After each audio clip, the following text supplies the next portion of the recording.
Good day, ladies and gentlemen, to our infinite teleport crackling energy sorceress, where we will today try out some quite broken farms because I want to push my nightmare dungeons all the way to the max, okay, in the war plans, so we can actually see how much can nightmare dungeons be abused for loot. Considering that they're technically some of the best sources of loot. So step number one, push the Sorc forward because Sorc is an absolute demon. Step two, go through nightmare dungeons like there's absolutely no business having to go through. This character is like what, 6 hours old? And completely out of this world. Including infinite cute teleports, right? Managed to do a pit 120 in under 90 seconds. So now we're gonna aim for the 60 seconds pit runs. We'll get there too, I reckon. But you know what? Do I have a profane mind cage? Sadly, I don't have a profane mind cage. What we do have is luckily already the tree branches because we need the roots of power. So that's important for part one of the equation. And I wonder how much did handing a tree of whisper and boost the XP? Yeah, so we're gonna fix that too. There's like so much to try out today. I didn't expect like 3 weeks into the season to still have so much to try out, but there is actually a lot to experiment with. Like to really get some absolute god tier levels of loot together. So I can't wait to show you. Oh no, I did not expect that fire to slay me, I will admit, ladies and gentlemen. That's on me. You know, get a big cocky there.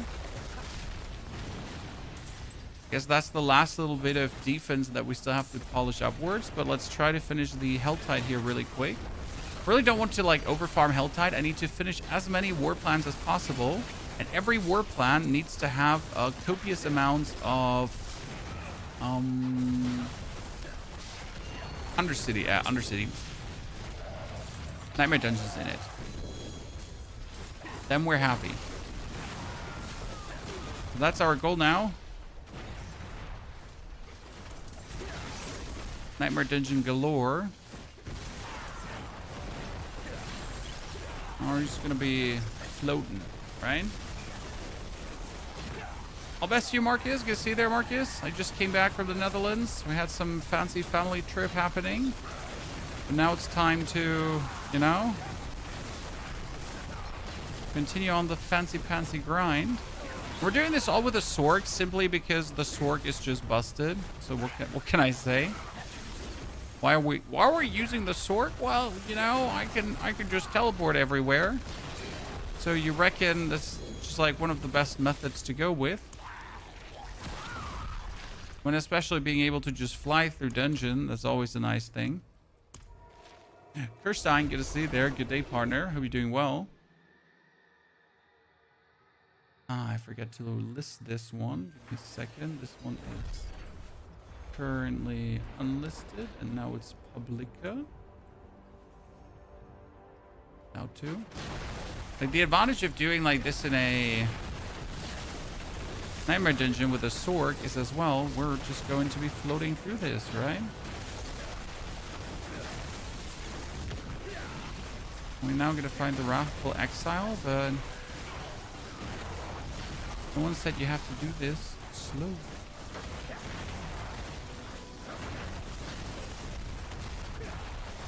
Beyond teleport, or there's a butcher somewhere.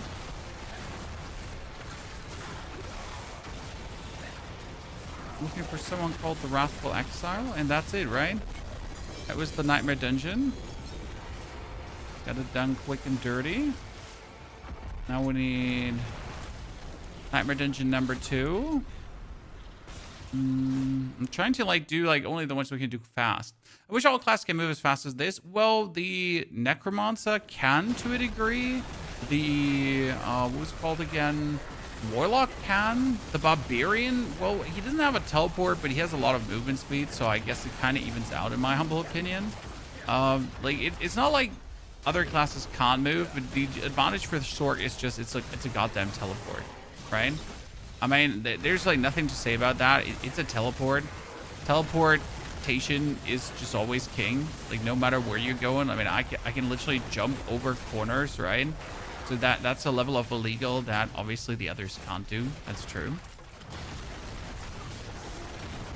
Problem is if you kind of take teleport away, and if you make teleport not be able to do this, you take so much away of the identity of Sorc. I know people just literally play Sorc because they can teleport, and if Sorc couldn't teleport, they wouldn't play her. So I kind of like, what are you going to do? Like, right? I mean, they took infinite teleport away, and every single Sorc player was so deeply unhappy that they didn't want to play their class anymore. So what do you do? Is Spiritborn worth to play? Spiritborn is quite strong, so yes, absolutely worth to play. Personally, don't like the way how Spiritborn is, so not my cup of tea. Because the best Spiritborn is an evade Spiritborn, so you're pretty much doing shenanigans by evading through stuff, and that leads to like a really weird evade-ish gameplay. And I can see a lot of people not being too happy with that, because who wants to like just consistently evade through things when you can do, I don't know, anything else but that. I have an issue with mana. What to do? On which class? I mean, on Sorc, you have your Blizzard giving you mana, then you have your Paragon boards giving you mana, and you have your Glyph giving you mana.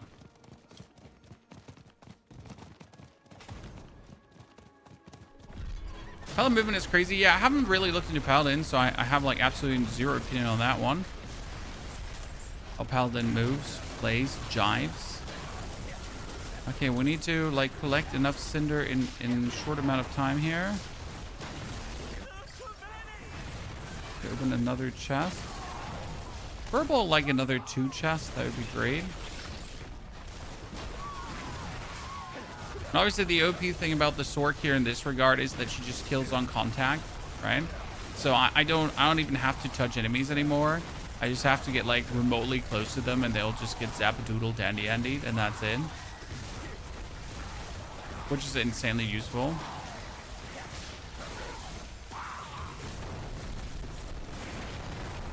So you're trying to run lightning and poison. Yeah, lightning and poisons are the 2 things that you actually run on Spiritborn, to be honest.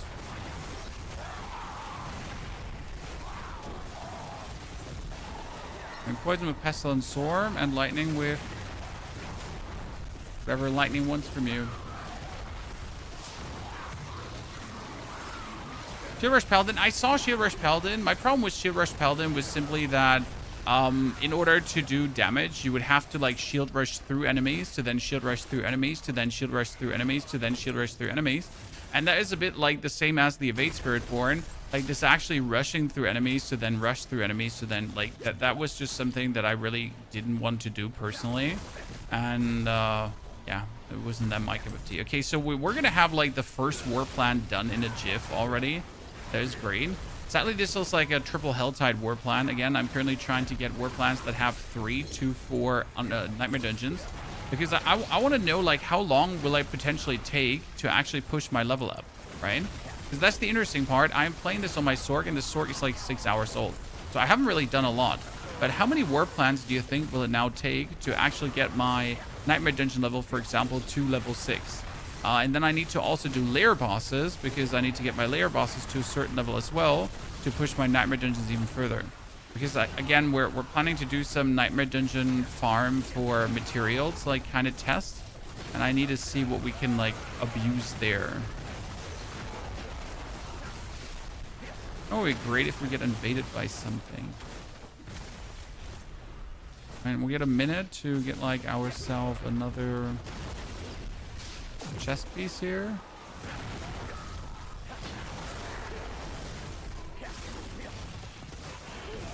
See, come on, give me,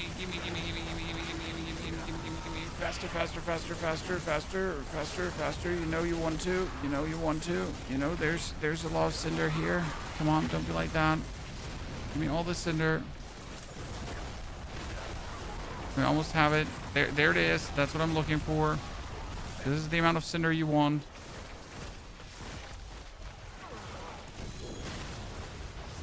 Problem is that I don't have light now. It instantly teleport out. Because I don't think we're going to get enough.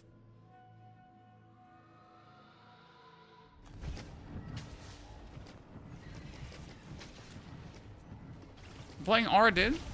Didn't play in, but holy shit, it's so bad. Yeah, Aradin is just atrocious now.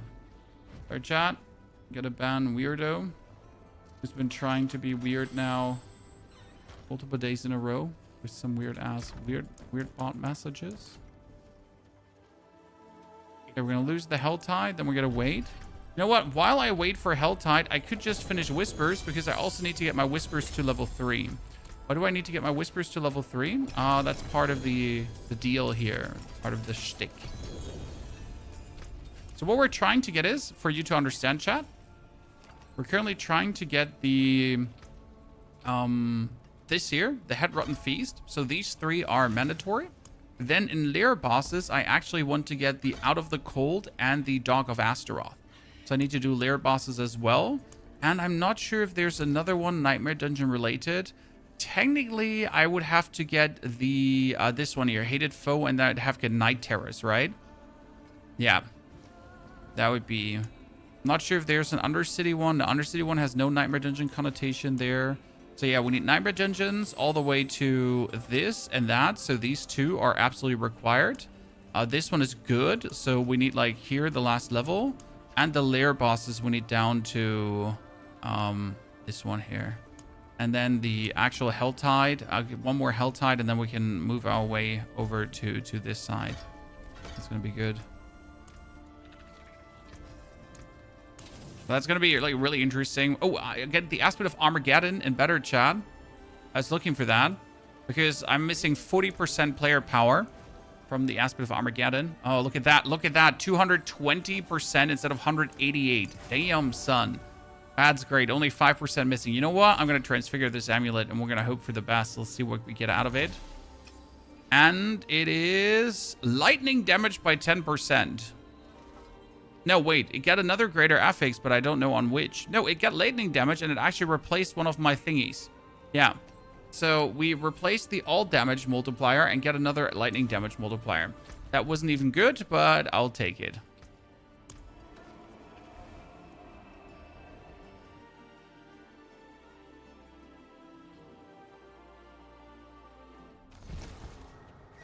Good. Perfect guides, brother. Matt, respect. Vladdy, good to see you there. I hope some of you get to try out the Sorc. I mean, I literally posted the Sorc, then went off to the Netherlands to enjoy the day with the family. And now we're back to see if people have been actually having fun with this Sorc build here.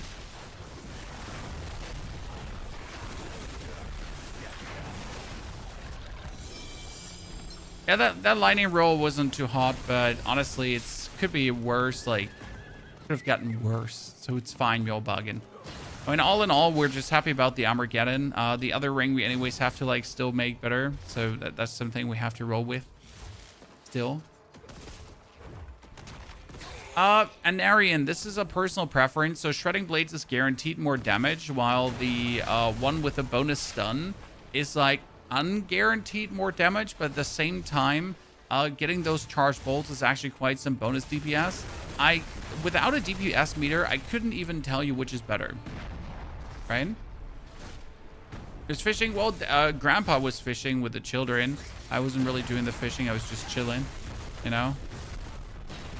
I don't murder the fish. I let Grandpa murder the fish. Not for me. Shattered Vow, Spirit Born. I mean, whatever floats your boat, my friend. Whatever makes you happy.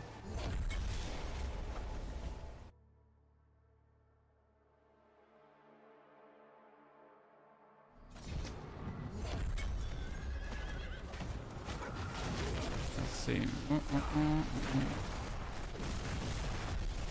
So, down with you. Don't need the loot. We're not really not in here for the loot right now. So I'm just here to get the Whisper to, again, advance my trees. Because the Sorc is like so young, right? The Sorc has no hours on him. He's 10 hours max so far. So obviously all my thingies are not leveled. Which means I just got to push now here like unreasonable hard to get the things I'm looking for.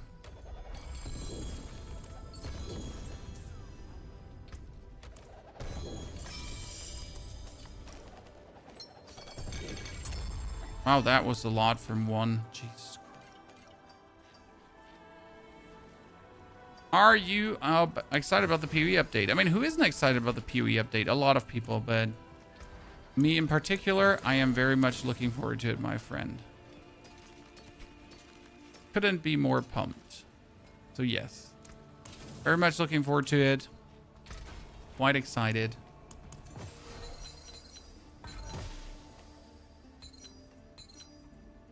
Seems to be becoming one of the best patches I've seen in an ARPG ever. So interesting. My gameplay is just smooth. You want 64 gigabytes of RAM. 64 is really where what helps a lot. 64 is really what helps a lot to have the game not have like some weird memory leak, because that's the problem. For some reason, Diablo 4 has some extreme weird memory leak that just doesn't appear when you have 64 gigabytes of RAM, where that's just not noticeable, right?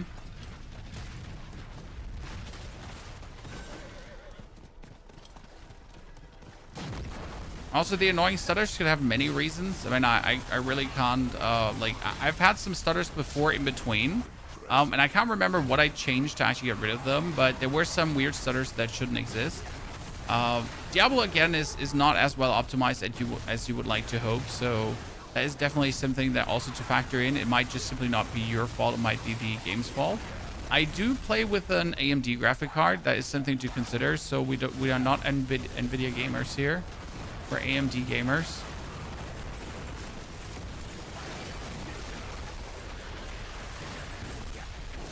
Right, good old AMD gamers. Okay, this is gonna be huge because this was all the things I'm looking for.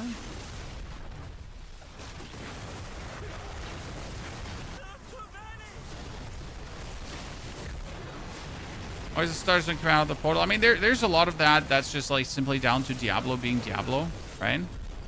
And not having better performance than it actually should have.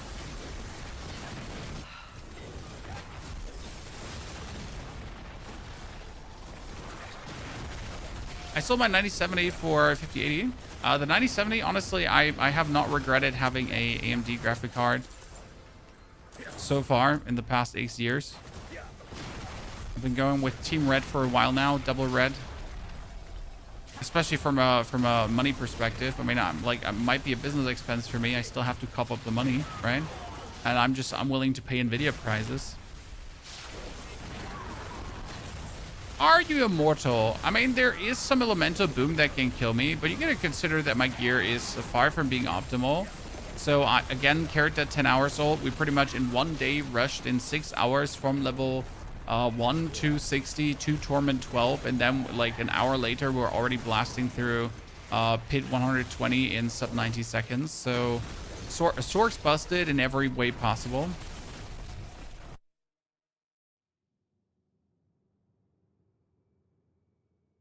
Greetings. Okay, the first one done. That's very important because this gives me now the XP that we needed for Nightmare Dungeons. So Nightmare Dungeons allows me to get first Nemesis. This is important. Then we get the Helltide, and I can now go all the way to Night Terrors. But we're gonna keep it like this for now because we need to farm like it higher still. So we need like I need boss layer. Yeah, we doubled boss layer, but no Nightmare Dungeon. Shit. Need more Nightmare Dungeons, preferable like 3 in 1. I'm not looking for rewards, right? We're just looking for as many dungeons as possible right now.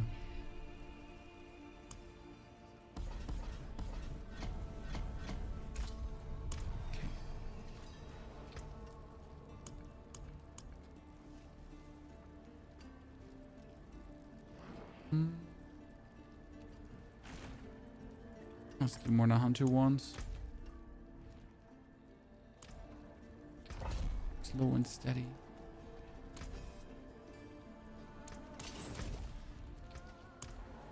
Oh a Warlock, I want to build the best build I can where you can find an updated tier list. Do you want the best Warlock build? Would be Apocalypse, I guess. We're just looking for that raw output. But honestly, it really comes down to what you're actually looking for, right? Because, like Apocalypse is great, but it's not the tankiest. There are tankier ones out there. There are ones also that do great damage as well. And if you want to kill, like, let's say you want to kill Torment 12 Mephisto, I would never play Apocalypse to try to kill. It's not that Apocalypse can't kill Torment 12 Mephisto, right? It's just, it's always a hassle every single time.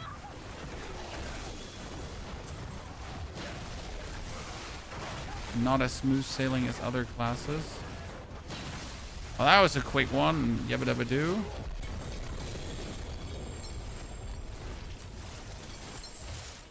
I got boots with a greater affix out of this. Could always be a better Izu's heirloom, right? Unlikely, but hey. And Sorc solo tier 12 Mephisto? Yes, killing easily. Without even blinking. Especially because you don't really have to stand super close to him. You just have to be in his vicinity. You can teleport through all the shit that he does.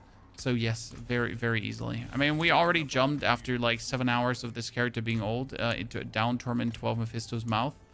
It's like Sorc is just busted wholesale.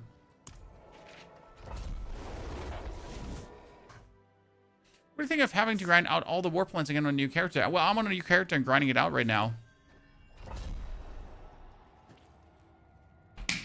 It is absolutely annoying.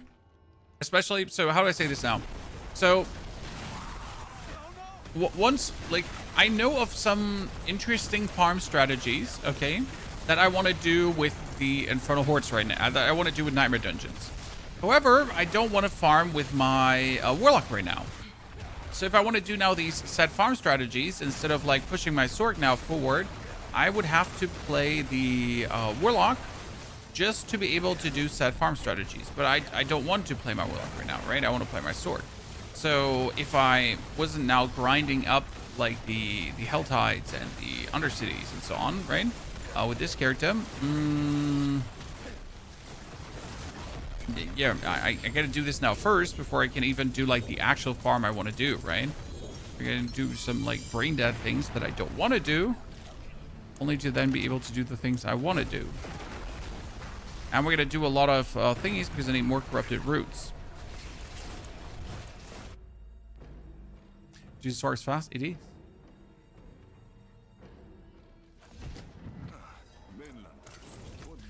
Sorc is the fastest, and it's super easy to make Sorc this fast, which is the fun part.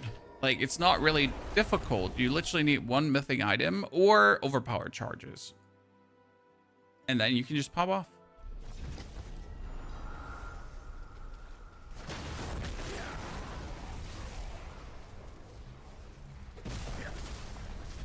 Jeff, good to see you there, partner. I mean, you're already helping the channel tremendously by just being here.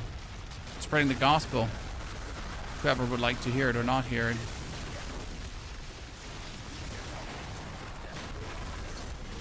Don't ever worry about doing more. I mean, you're present. Presence is number one.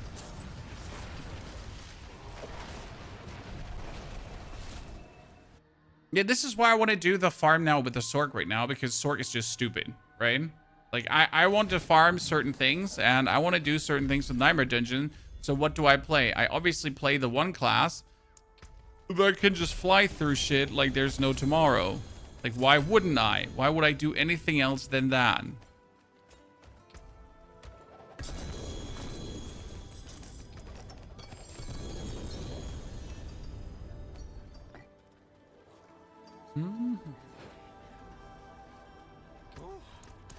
Did the health die?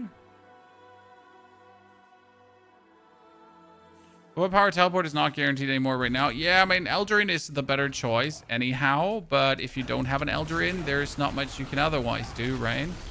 Then rely on those overpowers.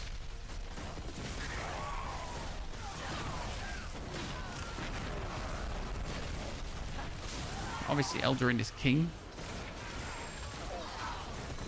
Who's the best class in the game for sure? Well, I personally don't feel that way. I like Sorc, but I vastly prefer the other classes.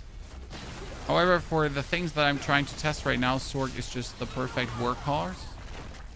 So we gotta work it hard.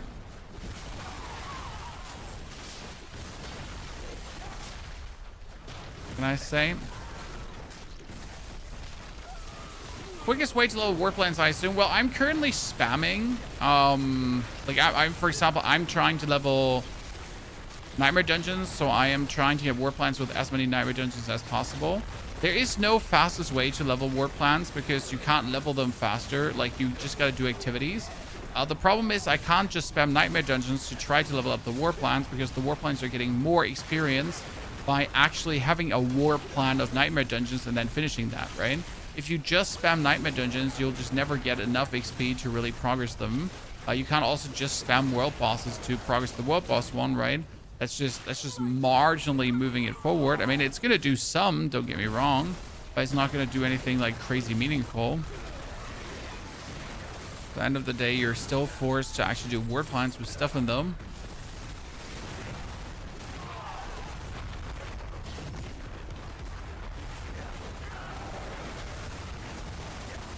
See if we can actually defeat this one, because usually like you can't defeat him anymore. Like it used to be that with enough damage you could just blast him out of his misery before he goes like phase by phase, right? I think they changed that.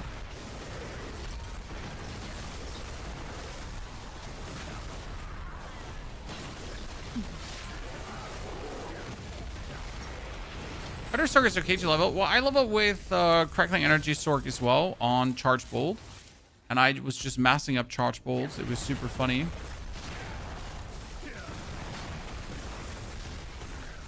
It's a high recommendation on Charge Bolt leveling. Especially there's an aspect that gives you mana when you have a barrier. Okay. And then I just made sure to always have a barrier. Yeah. With the rune combo, Neo Kui, I always had a barrier, and then I could just always teleport. I could just always cast everything at any given point without ever struggling.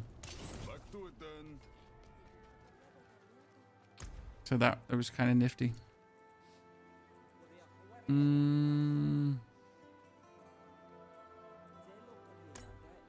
Product cube materials. When you feel it is necessary to set up a loot filter, 3 of 4, torment 3, torment 4. That's when I usually activate my loot filter. To the point of torment 3, I play without a loot filter. Then, like, I activate it slowly. But I also do, like, keep most things. My loot filter is very simple. It just hides yellow and blue items. Unless they're ancestral, then it shows them. And that's, like, and it recolors some things. But we're keeping, like, very simple because simple is better for loot filters. No reason to use like many different colors and that kind of stuff. Can we unlock the loot filter? I mean, you just plus X and there's a loot filter. With X, I meant escape.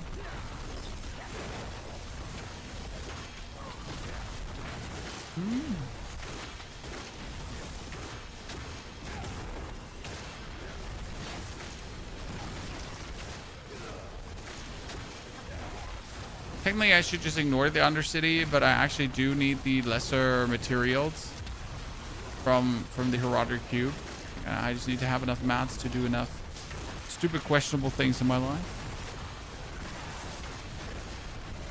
How necessary is the aspect of elemental attunement for the build? I mean, it helps you just simply to stay alive, because if I can use the flame shield and if I can use the ice armor at any given point, I'll make more critting energy and I'll just have more barrier.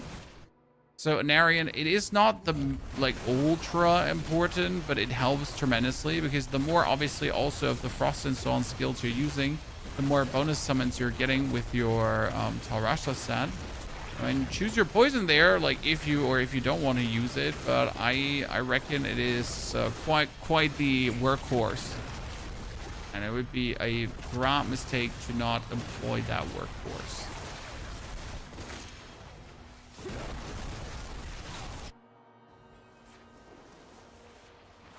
I'm from Germany, Callan. Good to see you there. Greetings to Nashville. Poor guy. Absolutely filleted. And we're looking for new gloves as well. I got myself here vulnerable damage. Not enough, because I don't have like a good pair of gloves, so we need to do that. And now we need to kill the Harbinger of Hatred, and that's it. Then we're done with the next war plan already. So that's 2 war plans now in a 30-minute stream. Going good.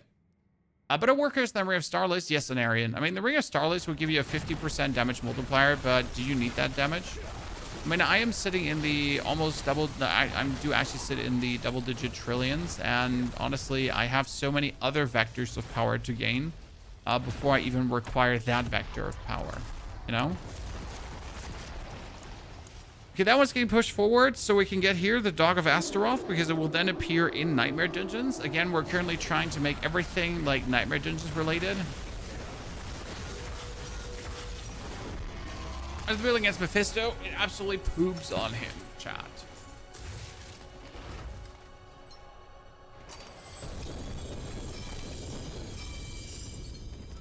Sorc is dumb because Sorc does everything well. Like, everything. Just something. It does everything.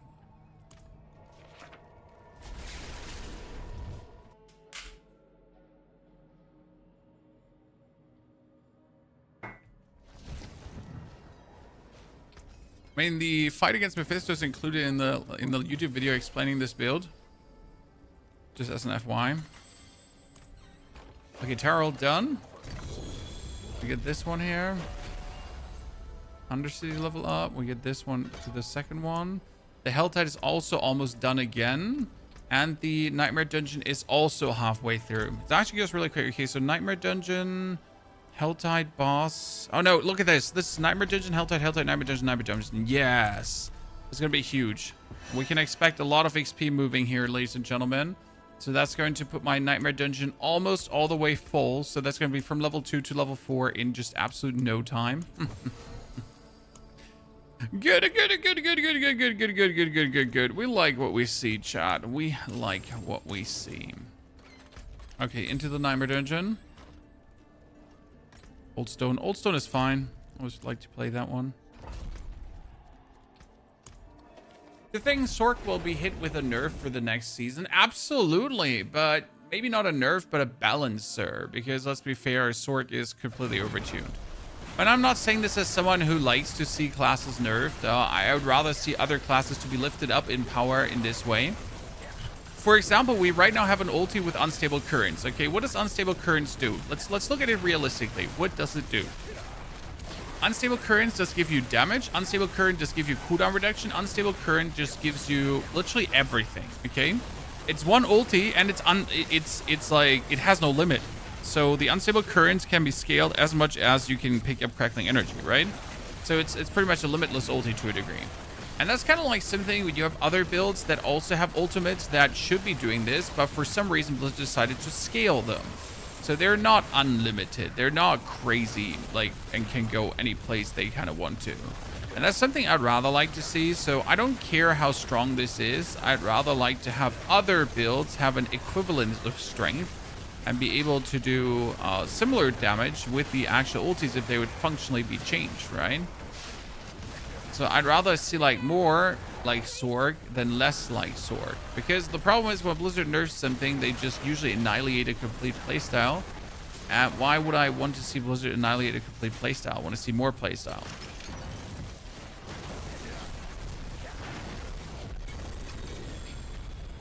But I guess everyone feels that way, right? Like, I mean, it's just boring if things just get nerfed left, right, and center. But like, what for? It's a lot of Isos heirlooms. Okay, mine has maximum life. And mine is better. Is the first one done? Off to the Helltide. Which build are you using? Which website? The planner's in the description of the YouTube video, sir. It's on Mobalytics. It's the Crackling Energy Infinite Teleport Sorc. This is not a Ball of Lightning build, okay? So our damage is not Ball of Lightning, I repeat. We have a Ball of Lightning too, but that just happens fringe benefit-wise, right? The build has nothing to do, essentially, with Ball of Lightning. It's all about getting these Crackling energies and then having them shotgun out. And having the amulet that makes them shotgun out faster, and then pretty much just absolutely zoom enemies on contact. Because I don't actually have an ability to cast to hit enemies, right? I mean, I have my Blizzard, but my Blizzard is just like a vehicle for vulnerable delivery. And that's about it.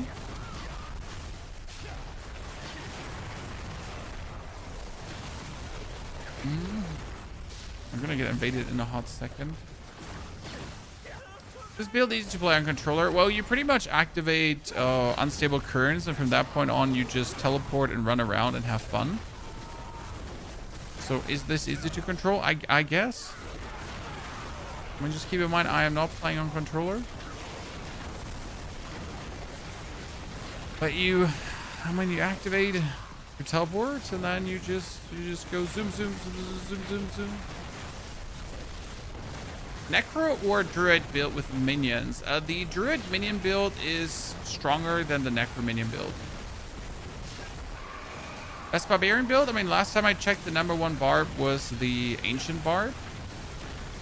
The Ancient Spam Barb was the #1 spot.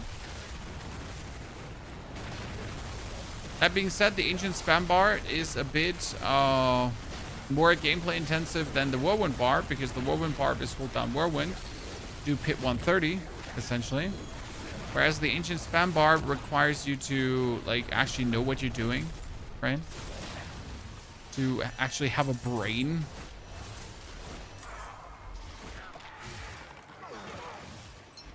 Oh, I just got an Echoing Hatred. Ah, hot damn, Chad. I am not yet ready for an Echoing Hatred. At least I wasn't aiming for it yet, you know?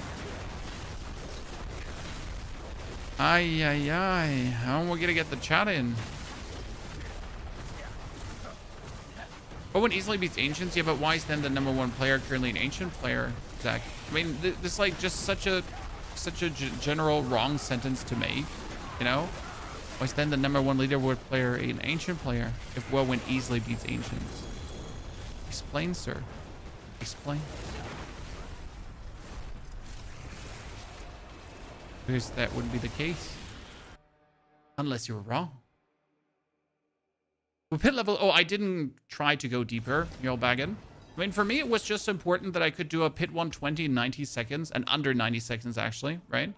So pit 120, under 90 seconds, that was what I wanted to do. I did achieve it. I think the fastest was so far 85 seconds. And since then, the build has actually gotten stronger, and there's like even more vectors of power that I can tap into. So yeah, we have even more strength. Did you try bug builds as well? No, I don't play bug builds. I find playing bug builds just boring because like they will get fixed. So why waste my time playing something that will get fixed?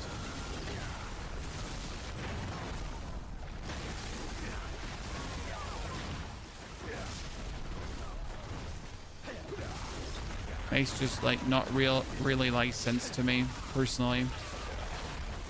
And I like to promote builds that stay this way usually, right? I like to promote builds that also next week will be good and not just like for a couple of days.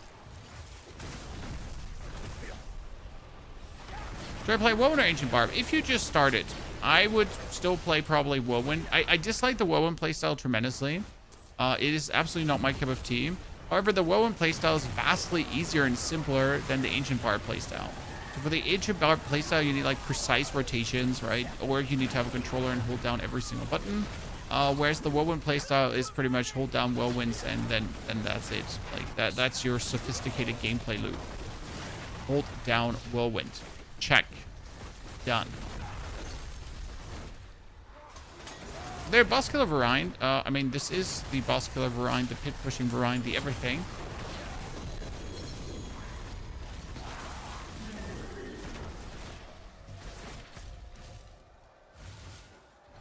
I just poop on Mephisto with this. Can this build perma TP? So you just hold down TP and zoom around? Yes and no, Kiashu. For perma TP, you need to kill an elite. Here, like this. I killed an elite. Okay, so elites are dead, and now I can just go. Thing is, there's always like this 1 second cooldown between, right? You can't get rid of that. That's just baked in now. Because even though I have like 0 seconds cooldown, it still goes for that 1 second like tiny blip. Puts you back, but yeah. Now you can also get overpower charges to reset the cooldown even further and teleport quite a lot around. So it's nigh infinite teleports, but not completely infinite teleports, right? Simply because Blizzard wanted to give you, but not give you too much.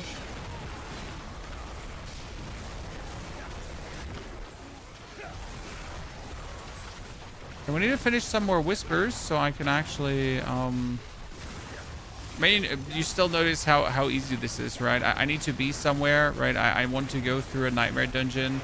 I mean, look how long this nightmare dungeon would have taken if we had any kind of forced movement happening, right? The only reason I can do this nightmare dungeon in like under a minute is because of the teleport. If I couldn't, like, this would be taking a vastly longer time. And it wouldn't be funny. Okay, one last nightmare dungeon, and then we're already done again. You finally did Mephisto. Let's go. It's nice seeing a wide variety of builds. Yes, it's nice seeing a wide variety of builds. It's also nice to see like that like every class has kind of like their OP build, because I think it's important to have some kind of OP build for the classes. It would just be sad if there was nothing in that regard. I mean, I know this is like a divisive topic. Not everyone likes that, but I do believe there needs to be one or two OP builds per class, because sometimes people just want to be coasting, right? Not everyone wants to be coasting. Some people want to also like just have fun, just struggle. Some people love the struggle. Yeah, the struggle is not for everyone.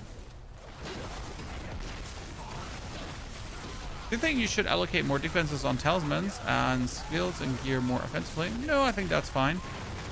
I mean, you all, like, for softcore players, how much do you really care about defense? I mean, you care just enough about defense that you wouldn't actually die on contact, like you're thin as paper, right? But that's the amount of actually like defense you care for, right? Don't pretend different. Don't tell me like, no, I really want to stay alive at any given point. No, you don't. You just want to stay alive enough. I forget that the favorites are in the corners.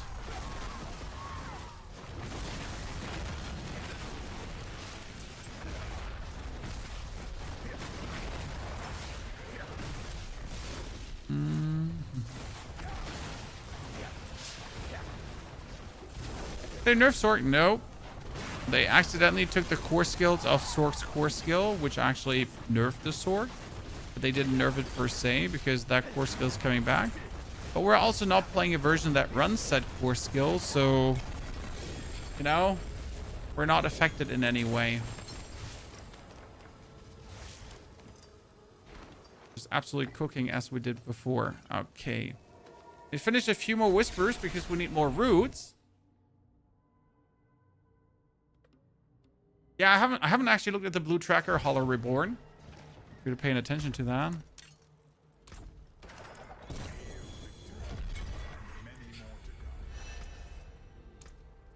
Okay.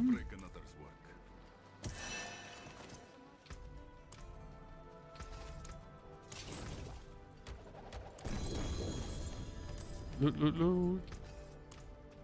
Loot, loot, loot, loot. Loot, loot, loot, loot. See, like, Tree of Whisper, almost done. Nightmare Dungeon, just one more that I can take Fearless Conviction. Helltide needs to be up to 4.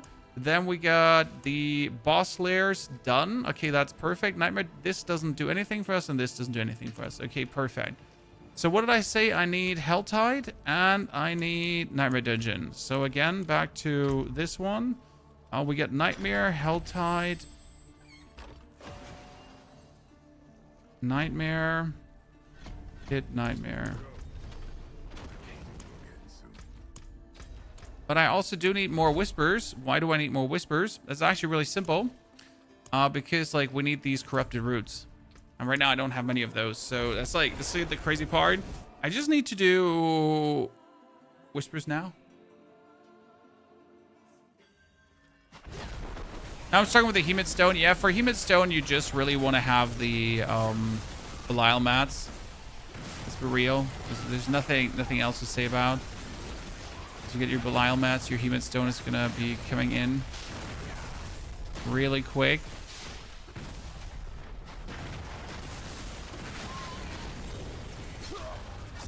That should have never killed me.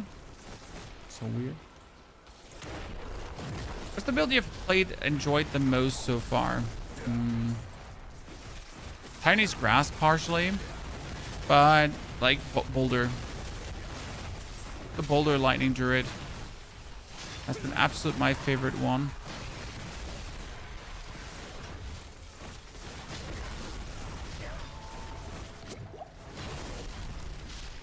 Boulder lightning has been just a joy to play. Absolute powerful, super stupid, quite zoomy. What can I say? Just the build to have a fantastic time with. Also, like, it's mechanically intricate to make working, and that's like my favorite builds. The ones that are not only strong, but that also require like you to use your brain juices to actually make it work. Any times for farming Scattered Prism? Very simple, bartering. Bartering will give you Scattered Prisms the easiest. They have a salvage cache and they have an augmentation cache. If you then have the dudes leveled up for it, because step number 1, you actually need to have the dudes leveled up for it, right? But really easy. Haven't tried Boulder yet? It's beautiful. It's beautiful. Okay, we need the roots. So we need these roots here right now. Corrupted roots. So you can do something rather interesting with that.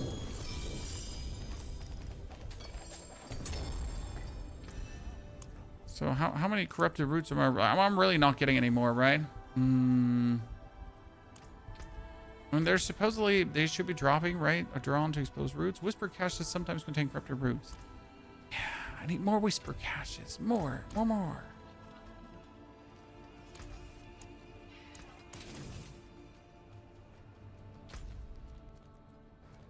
Back to the Helltide. It's Helltide time.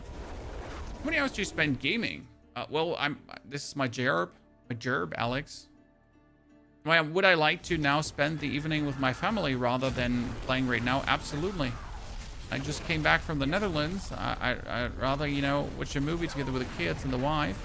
But matter of fact, I actually need to do this grind right now because this grind will allow me to do a YouTube video tomorrow that I can actually, you know, make a living and earn my money and be able to do this for a living. So reality, kind of cool that I'm just sitting here Sundays and the family just lets me play computer games and no one bothers me.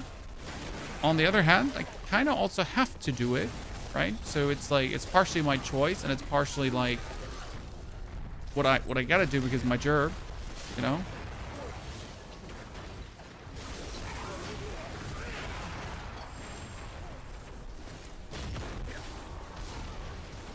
End of the day, it's high horse complaining, I guess. Right, ladies and gentlemen, end of the day, high horse complaining. When first flexing the wife, then flexing the kids, and then, you know, having to play computer games. What a shame. My steak is too juicy. My lobster is too buttery. I'm very sorry, Chad. Is Galvanic Azurite Ring an option? It is an option, but I haven't had the feeling that I need it yet.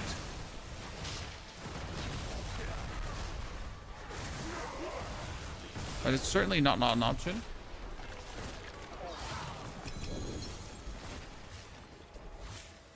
Macchio, my filter is in the description of our settings video from 3 days ago on YouTube. Is my loot filter in there? I mean, I gotta kind of like make a document where I actually put things like that in, like the loot filter, the builds and everything. Gotta get some more organization done. I'm sorry. An easier time finding it.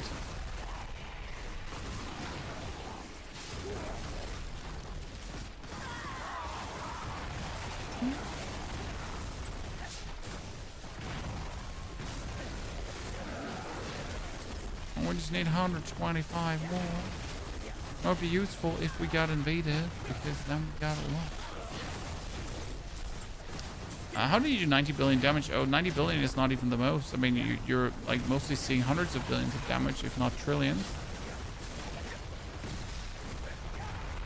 But we do that? I mean, that's what the build is about.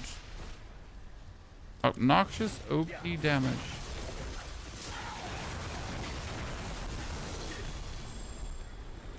And the best part is, it's only more. The more stacks you get. As the build look on Torment 12 Mephisto, it absolutely poopadoodles on him, sir. And you have to understand that we're stacking crackling energy, like here. Like, you know, a lot of crackling energy. And that's our damage, and we're shotgunning it out, like, really, really quick. So we're going to have, like, many hits happening, and each of these hits is doing hundreds of billions of damage, if not trillions. And that kind of really works well.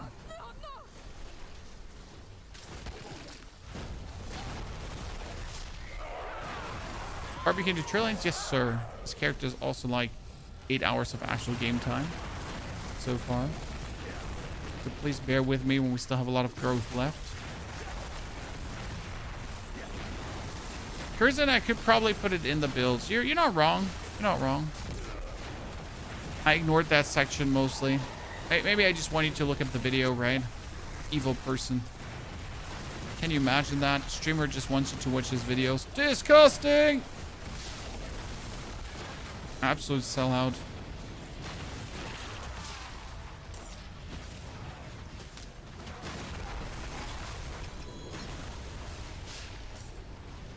Okay, now we gotta do another nightmare dungeon, then we gotta do the pit, and then we're almost done, right? So what we're gonna do to get like more whisperers is probably we should be trashing the keys. Apart from if it's a blast shrine, or it doesn't matter whatever shrine it is, right? So currently I'm only keeping the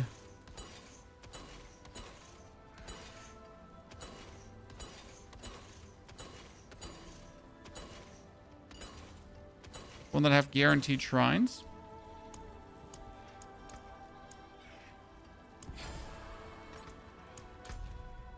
Because that's what we need.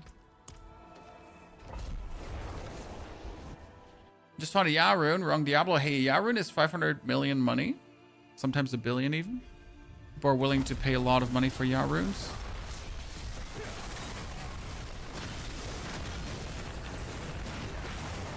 Don't feel like you didn't just hit big, because you did. Just different big.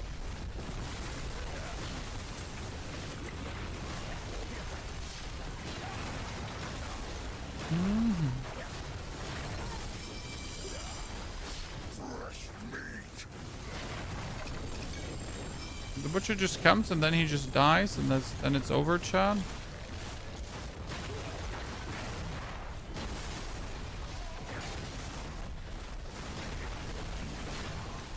We just accidentally killed the butcher. We didn't actually try to. Travel to the ultimate trial. Oh, that's the ultimate trial? Okay. I mean, at least the dungeon went quick, so we didn't have to like struggle through it.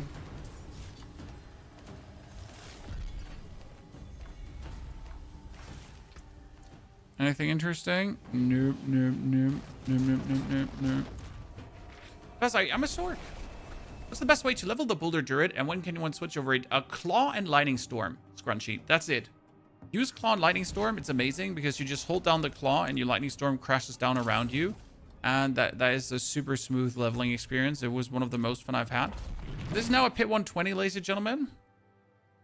Let me show you what made me create this Sorc. So the only reason I created this Sorc is so I could go into any high-level pit. And obviously this will rise from Pit 120, right? It's currently Pit 120. Then we ramp up the damage. And from that point on, you just teleport through the whole shit.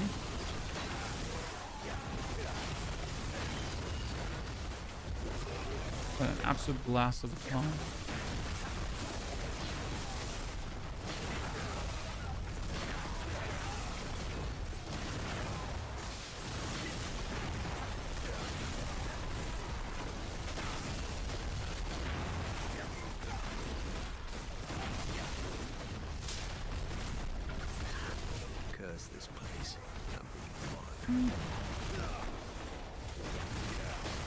It's a slow one here. Slow one, ladies and gentlemen.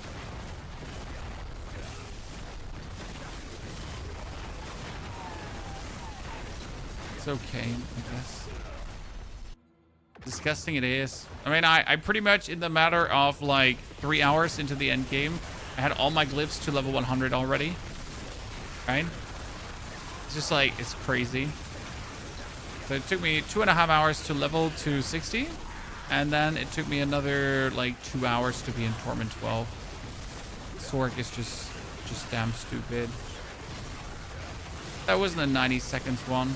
Slow poke, ladies and gentlemen. I have a problem though, because my lightning, come on, lightning, go. Thank you. No, it just ran out in that very moment. It's okay, we're gonna just stack it up really quick to do more, but you can definitely feel it.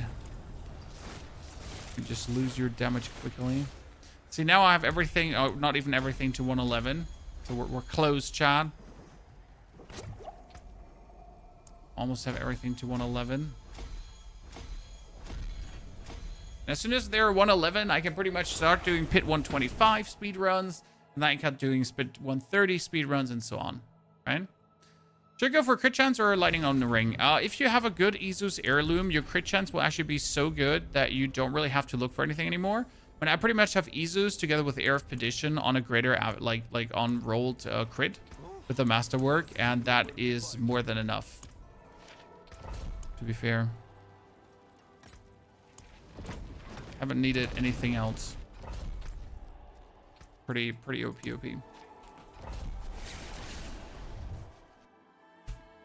How to keep your teleport on cooldown? Teleport has a native cooldown of 10 seconds. If you play the weapon Eldrain's Sword of Justice, your teleport cooldown on killing an elite will get reduced by 10 seconds. Ergo, I now go here and try to find an elite in the dungeon. Any kind of elite, right? And or I can make overpowered charges. Overpowered charges also keep the cooldown low. See, now I kill elites, and then I can go top. It's only for 10 seconds or 12 seconds, one of the two. But I guess that's more than enough for my purpose. I mean, this helps immense when you're trying to go, like, look at this. What was this, like a 30-second Nightmare Dungeon now, Chad? Oh, there! The amalgamation, Chad. Look at this. This was from, what's it called again? From Astaroth. Because we're just in a Nightmare Dungeon, and it can just appear.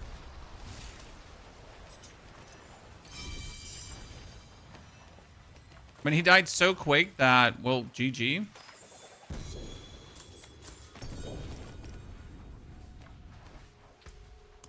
That just appeared from a Nightmare Dungeon. So Oglyphs are now 100. What should I do then? You can upgrade them to 150. I mean, 100 is not the end this season, my friend. 100 is like a middle ground. Oh, look at that. Vuln, crit damage multiplier, and intelligence. I can reroll the max life into another damage multiplier. Or preferable attack speed. It's actually really nice.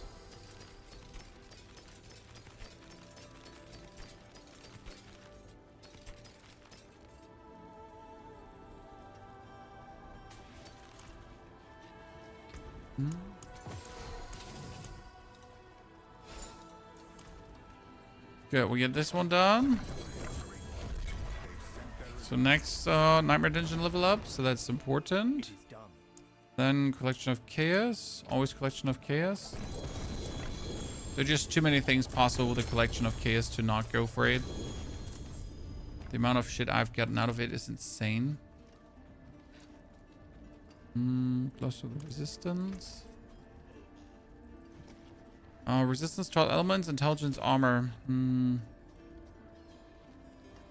it's better than the current pans that we're having, so we gotta work with this.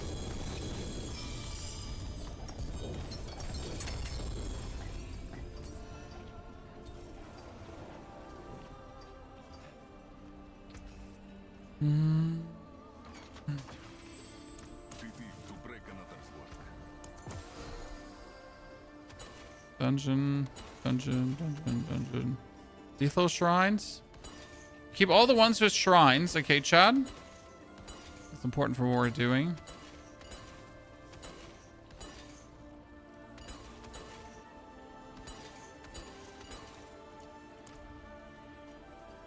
that's going to make consecutive things really easy. Good. So we got the Nightmare Dungeon, and we finally got Fearless Conviction. While Nightmare Dungeon, killing elites and champions grant 2 stacks of Conviction. A Conviction chest appears at the end of the dungeon. This is super important. Then we need to get this one now to level 4. Because if I get this to level 4, I can go for Hated Foe. And then I can go for Night Terrors. And we can go for Meat Brothers as well, which has me being ambushed. So we need like, yeah, we need it to 4 for that to work. Okay, let's get it to 4 now. Helltide. Helltide, boss, Helltide, Nightmare Dungeon, Pit. Yeah, should work. You can even get Mythic Charms now. Yeah, but Mythic Charms are very few in between. And I'll be honest, Mythic Charms are... Unless you get the right Mythic Charm you're looking for, unlucky. You know, so I would prefer my Mythic Seal over Mythic Charms, right? I mean, what do I want with a Mythic Charm? I need goddamn Mythic Seals at this point, right? I mean, I'm just gonna put my helmet on. The only Mythic Charm that would maybe be good is like Melted Heart of Selig for a lot of classes, right? To do so they free up the amulet slot, but like my helmet slot is anyways not going to do anything crazy. But do Mythic Seals drop everywhere in the world? Preferable Echoing Hatred. But again, that is not a guaranteed. I've been like in 5 Echoing Haters now. And I've gotten 1 Mythic from them. 1 Mythic Seal. So there's a chance as always. But there's no guarantee. Which boss is the best for the Sorc grind? Endariel. Endariel gives you Izu's Heirloom. And as you can see, I don't have a good one yet. At least not from a multiplier perspective. And mine is not even greater affix. And mine is not even 900 item power. So, yay, sadness. We're getting there. Trying our best. Again, though, like, there is no guarantee to get it from anywhere. And it could just drop everywhere. Vulnerable damage multiplier, that's nice. I mean, I prefer one with a greater affix to attack speed, as I have, but try our best. So yeah, they're far and few and in between. They're just never going to be plenty. Let's be real about that. It's always going to be rather lucky if you get one. Which is shitty because I know many people have a lot, right? And I have gotten 3 in total, so let's not kid ourselves. I've gotten 3 in total, so it's not like I've been completely unlucky. It's just that the ones that I've gotten are the wrong ones. So I have seen some, but I have seen every single time the wrong one. So what am I now going to do about that? Do I use the Entropic Tuning Prisms on Ring? You technically don't want to use the Entropic Tuning Prisms ever on any piece of items. Unless you want to go absolutely safe. Realistically, as soon as you use an Entropic Tuning Prism, you have a chance to make an item unmodifiable. If you're not using this, the item after transfiguring can be modifiable, which is insane. So, realistically, for the absolute end stage power, if you do use an Entropic Tuning Prism, it is always, it's not sometimes, it is always a mistake.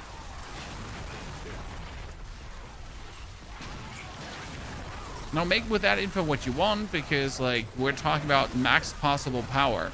We're not talking about the ease of use, the quality of life, the not having to worry about something maybe breaking, because obviously things can break. AKA you could replace one of your good affixes through a shitty affix, which would suck. Because why would you want to lose an affix? You could make the item indestructible. There are terrible outcomes, but mostly you're going to get good outcomes. Right now, worst case scenario, you'll just grind a new item. Surely. Is focus only used on the Sorc? I mean, Necromancer can technically use it, and Druid as well, but which Necro or Druid build does currently use any? Right? Goodbye, Mommy and Dario. It was. See, this is what you do with bosses. Just in case you wonder how good is this against Torment 12 Mephisto, Well, this is what I do with bosses. I just stand there and they just die. And it's Joe Ever.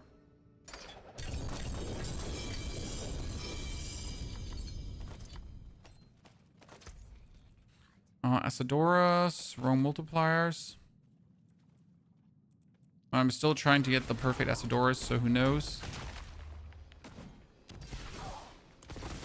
We're keeping all of them.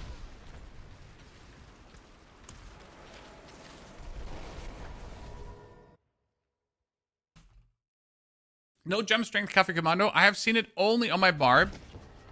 And that technically makes Barb my strongest character. Right?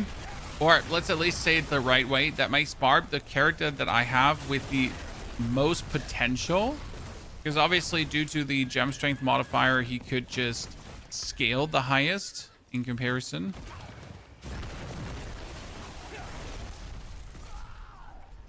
To all the others.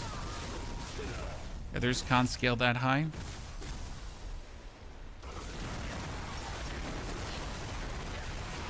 +3 and 4 on your charm so far. Honestly, the charm ranks are the most important one to hit.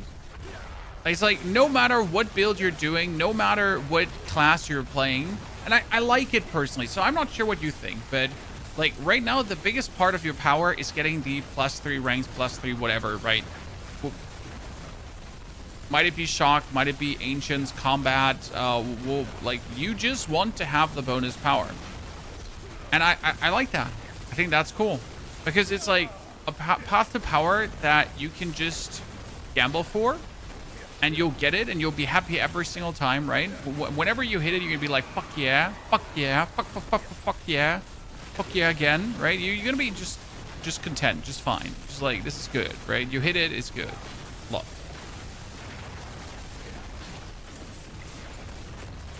You know, we are absolutely cheesing the shit out of this. Gimme, gimme, gimme.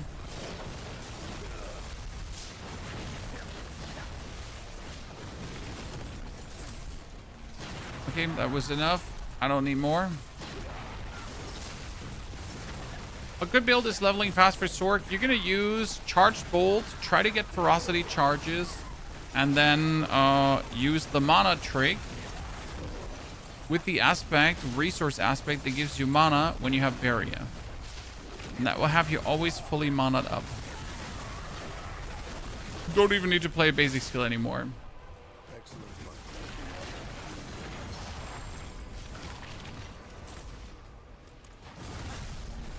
That was like a very successful, easy Helltide, and then we just need to do the Nightmare Dungeon and the Pit, and again, I think we could almost start the farm then if I had more exposed routes, because that's the problem. We still don't have the routes to do it. I mean, I can do it like in a weak version. I could at least try the farm out, right? To see how it feels. Like, you're gonna love this, by the way. It's gonna be so silly. You're gonna watch it and you'll be like, what the fucking fuck, okay? You'll be like, Pony, this can't be shitting real. What are you trying to tell us here? That this is actually possible? And yeah, I'm gonna be like, yeah, that's possible.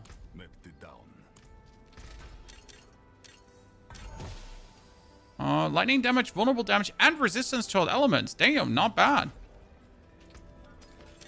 I mean, considering my current one, though, has a 79% critical strike damage multiplier, it's not bad, but it's still not there. Right. Okay, next Nightmare Dungeon, preferable a one with a whisper on it.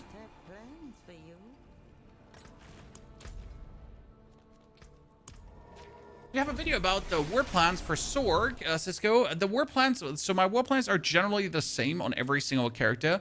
However, we're trying new war plans out today. So I can show you what we're doing. And like, we're gonna finish this war plan, and then I'll show you in like a softcore version what we're currently attempting to do for a farm. It has to do with the Tree of Whisper and these exposed routes. Then we're going to abuse the shrine mechanic to respawn elites. And the goal is to have an ultimate Tree of Whisper cash farm happening that's heavily illegal, to be honest. And you're going to be like, what the fuck? That is possible. And then I'm going to like, you're going to be very happy to have seen that. Okay. So right now you can see whenever I interact with a shrine, we're already,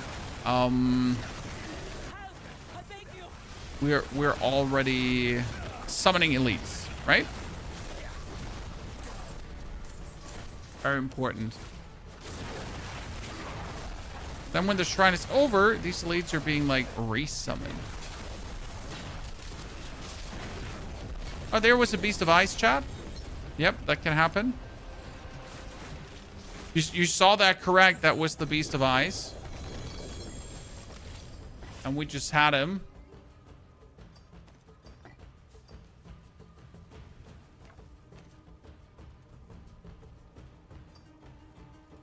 Esther's Dog? Yeah, I mean, I have Esther's Dog here. So we got the Beast of Ice can appear and Esther's Dog can appear. And we have had both appearing. It actually did get me like 2 Izu's heirlooms already. So that's wholly possible. Baxter, good afternoon. I think I saw you on a YouTube clip recently and just found your Twitch. Well, Ambien, we also have YouTube streams if you rather want to watch over there. But ultimately, you can watch the channel wherever you would like to. We're on all the platforms at the same time. Okay, you just start with me. This is, by the way, a big complaint, guys. How do you feel about this when like elites spawn right under you at the start of the dungeon? Potentially disastrous. Let's get our damage stackadoodled and then destroy them.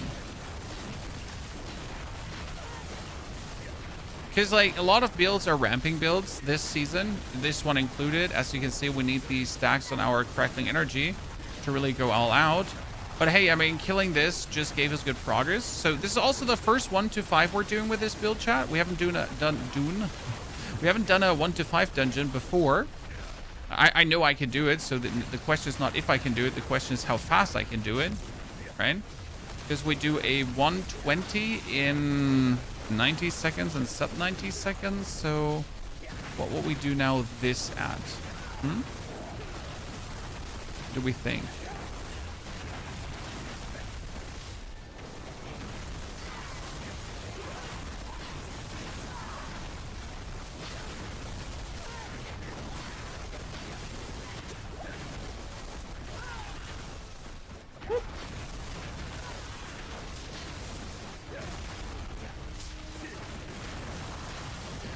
It's looking good. Not a 90-second clear, but for our first 125, more than a decent timing. I'm gonna get like new rings, I guess, to start going out of control here. Kill that one, leave that yellow elite alive. Problem that the World Finesse doesn't grant the overpower. You don't have overpower anymore. You have stacks, damage per overpower stack now. So there's no overpower damage, because there is no overpower damage anymore. There's only overpower grants more damage with stacks in overpower.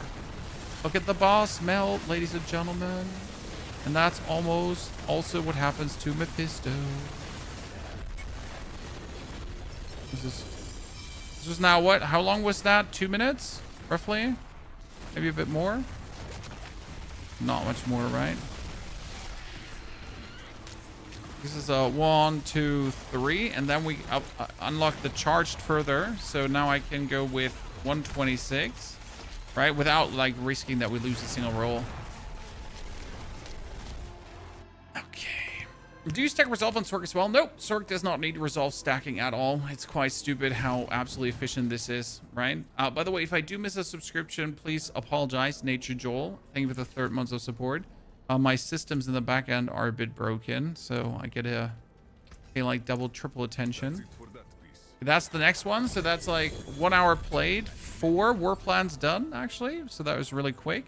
And my Helltide activity is finally where it should be. So what I need to do is I need to do maximum hated foes, then night terrors so they can appeal in nightmare dungeons. And we now need to go for meat brothers as well. So that means butchers can now spawn in nightmare dungeons, Chad. Yes, butchers can now ambush me in nightmare dungeons. Meanwhile, the the Beast of Ice and the Dog of Asteros can appear. Meanwhile, we will be, after completing Nightmare Dungeon, we get while in Nightmare Dungeon, slaying enemies will empowered by a shrine, their souls within, and when the shrine empowers, they'll get released. So what we're now going to do is very simple. It has to do with the roots here. So these corrupted roots that we get from Whispers.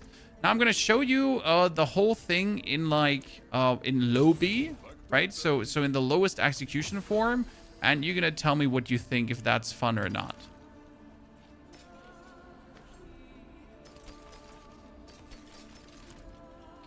But you're going to probably laugh your booty holes off. So step number 1 is we need a dungeon that has a shrine. Okay, shrines are extremely important. Otherwise, this doesn't work. Because we obviously need enemies to spawn at shrines.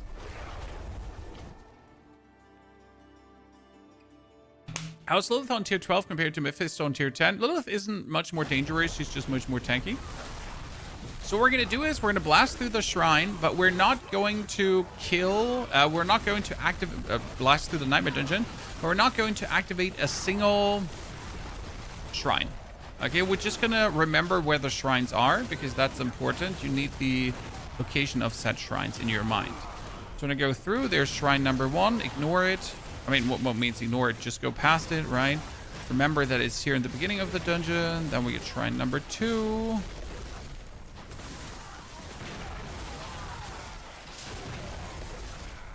Kill that guy. Remember that shrine position.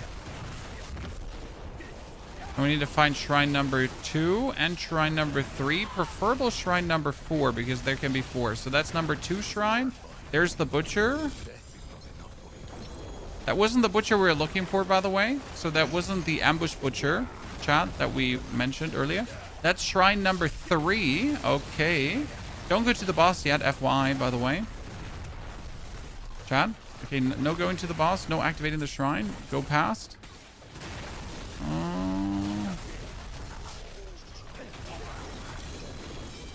Could have actually multiplied that goblin, but I was greedy. So we're gonna just have him die. It's fine. Oh, that's... Okay, so that's the dungeon cleared. We have 3 shrines, sadly not more. Ladies and gentlemen. Unless there's one more hidden here. No. So what we're going to do now is quite simple. Okay. We're going to put down a root. Chat. We're going to put down a corrupted root. This one. Okay. So here, we're going to put this down at the dungeon. And then we're going to have a slight cooldown. You cannot use this item again. So we're going to quickly teleport out to Temis.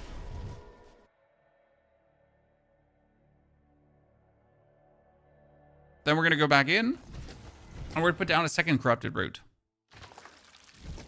Now remember, chat. These will spawn enemies. Okay? These enemies can be head rotten. Okay? And these monsters will have bonus monster power. And if I... Okay, here. While in a nightmare dungeon, slaying an enemy while empowered by a shrine traps their soul within. So I'm going to activate this route. I'm going to activate this route. I'm going to get the shrine. I'm going to kill all of these elites here. Right. And all their souls are now trapped within. Okay, I get them all killed. Nice. Then we're going to go to the next shrine. Right. Next shrine was there. And we're going to wait for this shrine to run out. Because that's going to respawn all the enemies, right? So when the shrine runs out, enemies get respawn. We need this to run out now. So it's 5... 4, 3, 2, 1. They get respawned. And I get the next shrine. Now I'm going to kill them again. Okay, we get the insane loot. I'm killing them. I'm killing them. I kill the goblin. There's actually a goblin spawn. Right, we're killing them. And then we're moving to the next shrine. So now what we're going to do is we're going to let it run out again. Right? And what's going to happen now is that all these enemies get respawned. Plus, look at my conviction meter. Look at my conviction, chat. Look at it. It's 98 conviction. So we're going to let this run out now. They get respawned. And I activate the shrine again. And I kill them again. Right? And you can imagine if there was a 4th shrine, this would be kind of like OP. So we're going to kill them all. And now... We're going to wait for this to run out another time. And respawn them. And I'm not sure if it actually would respawn the dungeon boss. So we're going to like quickly kill this guy. And then I'm not sure if this actually still respawns or we should have waited. Right? We also got the conviction chest with now 100 XXX conviction. Okay, so I can't finish it. Yeah. So if I finished it, that was the mistake, guys. If I waited, actually, there would have been more. So, but we have 198 conviction chest, right? Which has this conviction chest give us insane loot as well. So now we have to obviously like just travel back to this and pick all the loot. But yeah, this is easy loot. And this was with 2 roots, right? 2 roots, ladies and gentlemen. But you can put down more than 2.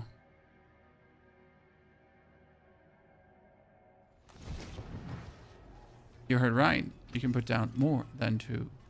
Way more.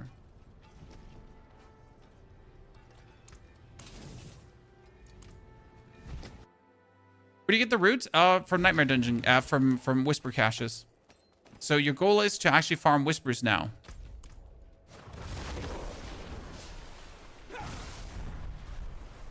And in order to actually enhance the amount of Whisper Caches, you can also just try to get more Whisper Caches in the menu. So, like here, under the Tree of Whispers, you could obviously go here for the right side to just have random Ancestral Collection of Chaos drop, because these Collection of Chaos can have these roots in them as well. Now, what do you think about that farm, Chad? How did that look for you? Funny?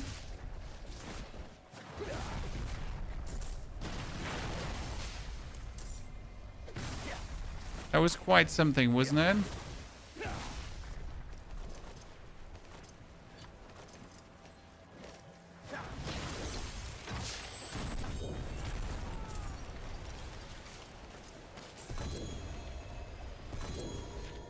Funny but unintended and broken. No, it's actually intended. Baxter, this is exactly how the system works.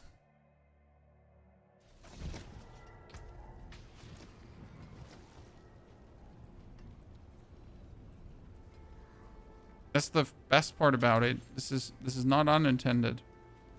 This is just simply how it works.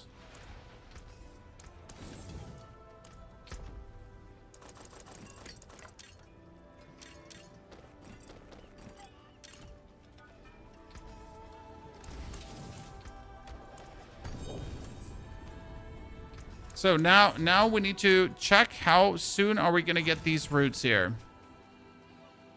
Does the dungeon have to be a specific one? Yes. You want a dungeon that has shrines. So right now I am marking all the dungeons that have shrines. I mean, technically you want to keep Gold Reserve as well, because Gold Reserve is insane. Forgotten Wisdom is good. Ruby Reserve, Gem Reserve, Topaz. So I got like here, these are shrine dungeons. So you obviously would like to have all the shrine dungeons possible. And that's why you keep all the keys that have shrine dungeons on it. And obviously we can enhance this even further by pushing this more, right? So we can get, what do I need to get up? I get the whisper thingy up. Well, that's a lot of pits here right now.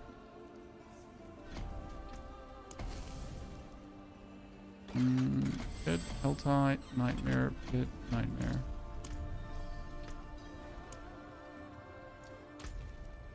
Now I just need to do whispers so I can get more roots, right? Gotta try that. It's beautiful, isn't it? Like it's absolutely like beautiful illegal bullshit. Can this be used for farming? Cafe, this can be everything. I guess the best thing, like you get everything from here, right? The best thing that you get out of this is just materials. So if you're lacking Forgotten Souls, this will give you tons of Forgotten Souls because you're actually getting a lot of Whisper Caches. Since the roots can spawn head-rotten bosses. And every head-rotten boss has a Whisper Cache. So you cannot only spawn here. You cannot only spawn normal monsters. You can spawn these head-rotten bosses. And now think about it. Like, having these head-rotten bosses, and then you respawn the head-rotten boss, and then you respawn the head-rotten boss, and then you respawn the head-rotten boss, and then you respawn the head-rotten boss. Yeah. And then every single kill of the head-rotten boss gives you what? Yes, exactly. It gives you another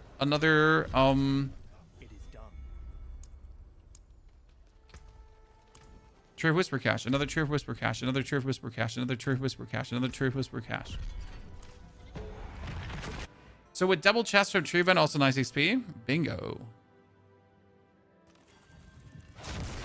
No, they don't have to be lethal shrines. They have to be any shrine.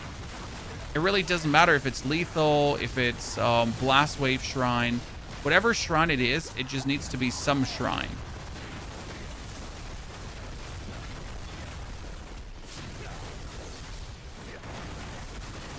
Right? And it really doesn't matter what kind. So we're not discriminating here. We just want a shrine. Because the shrine needs to spawn elites and then more things need to come.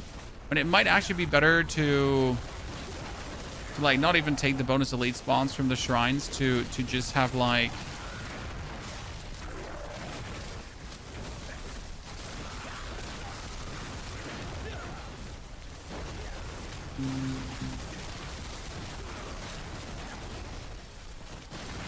to have like more of the rotten bot monsters spawn, right?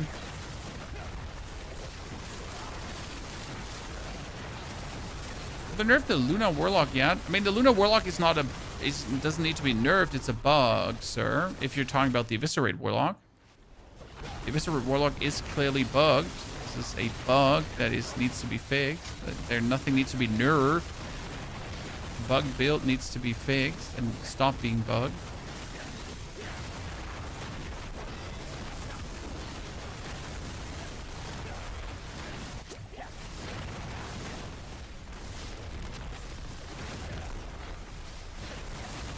Your Crackling energy build is top. I was using Makuna's Ball of Lightning build and I was struggling. Well, Code, the problem with Makuna's Ball of Lightning is that Ball of Lightning actually recently got nerfed, but it wasn't a nerf. It was just a mistake in the patch notes, in the patch that actually broke Ball of Lightning to a degree. So the build is actually weaker than it should be. Whereas the Crackling build does not rely on Ball of Lightning for damage. It only relies on Crackling energy for damage. So that's why this build is unaffected by any of these nerfs. Since we never relied on Ball of Lightning, core skills, and whatsoever as our damage, right? We're relying only for shock as our damage, and that helps us tremendously with the ultimate Crackling energy shenanigans. Okay, that was almost got myself torched. Like less than 3 minutes for this pit level is fine, I guess.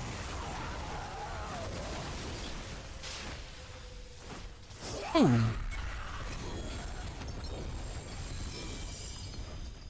So how do I get more whisper caches for more roots? And most importantly, how likely are these roots to come?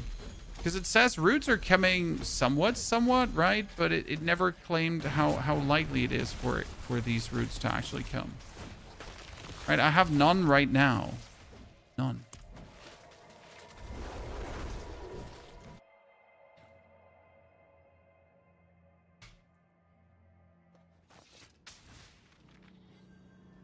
You can run a Sears in 2 minutes. That's pretty good, brother.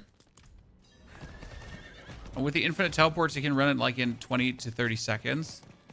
Stupid. It's really worth it.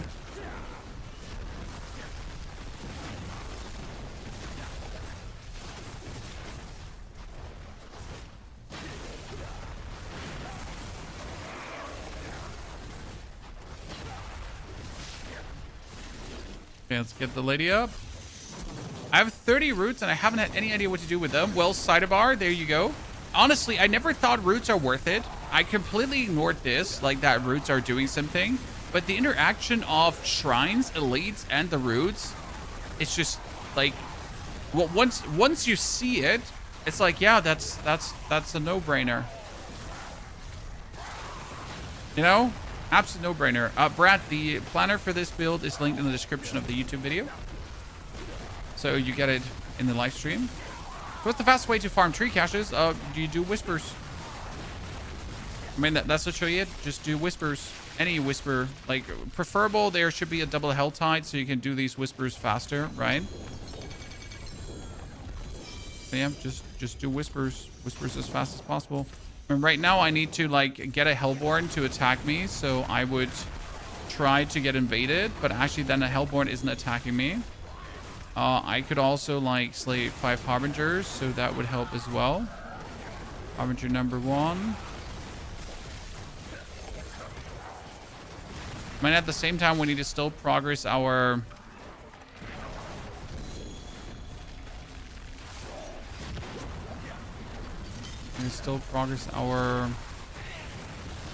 Chaboinky Boboinky.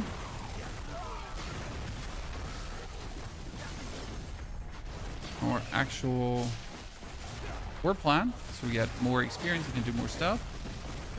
How many routes do you use at once? I would probably cap it at 3 because like you don't want it to get annoying. Because for every route, you have to teleport out of the dungeon to then teleport back in the dungeon to then put a route to teleport out of the dungeon to teleport back into the dungeon to put a route to teleport out of the dungeon, right? So that's horrible. Why would you want to do that? It's like absolutely stupid, right? So yeah, that's like an actual problem. So, and since you don't want to do that like every single time, right? I guess like putting 3 routes down is for me personally the max I'd be like consistently doing. The best part is that you like don't actually have to have far farmed war plans, right? The further your war plans are farmed, the better it is, obviously. But even with like my war plans not being farmed at all, I can do this, right? I can already do this. I can have this popping. And I think that's like quite brilliant, right? In the matter of things. I mean, I have like a 4 progress, a 3 progress, and a 4 progress, not even 5 or 7.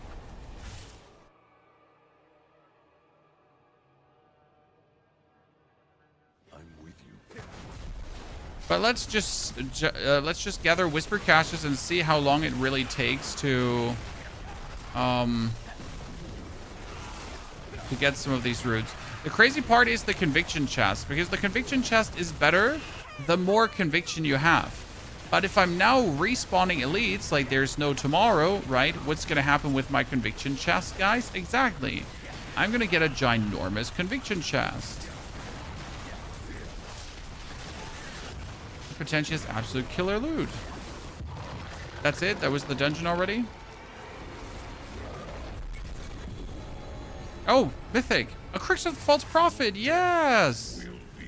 Ladies and gentlemen, would you look at that? That's really fortunate. I mean, what I mean really fortunate is like really fortunate. I mean, see, we've just grinded now a bit, and I'm actually sitting quite nicely at, what is it? 4,000 Forgotten Souls. I think at the start of the day, I was like at 2,500 Forgotten Souls or so.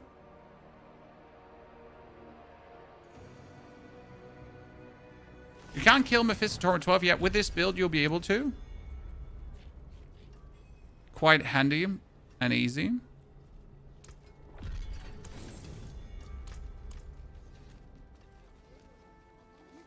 It is done.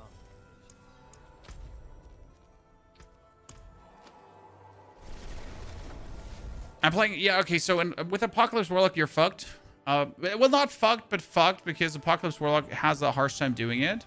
Also, Holy, sorry for missing your super chat. Appreciate all the guys you put out this season. They really helped me maximize efficiency and make some of the long grinds much simpler. And I'm only planning to do more, sir.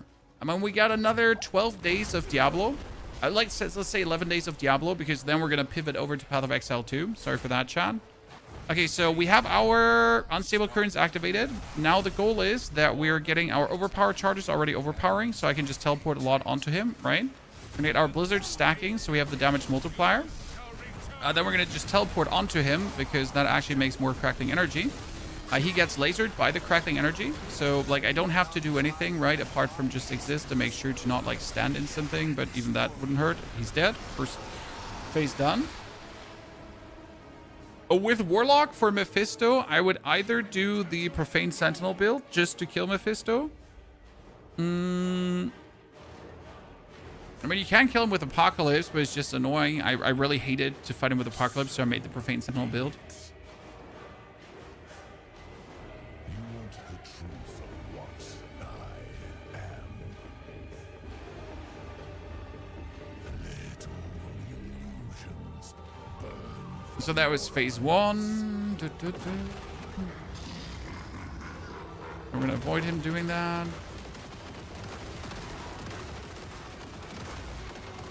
Activate the ulti again. Drop the thingies. Make sure we don't get hit by the poison. No one wants to do that. Then laser him again. The best part is you can, like, as a Sorc, you can just teleport around, right? Oh. So we're gonna kill him before... Oh no, he lasered me. Okay, so you notice, like, we died there unlucky, but we would have just killed him in that phase and then went for phase 3. So this is how simple Mephisto's end of the day with the build. But just don't stand in his laser beam, right? Don't stand in his beam. Okay, we got 2. We get 2 caches. Let's hope we get a root. I don't even know how the root looks on the ground, Chad. Okay, root. I didn't get a single root out of this, so that was 2 caches, no root.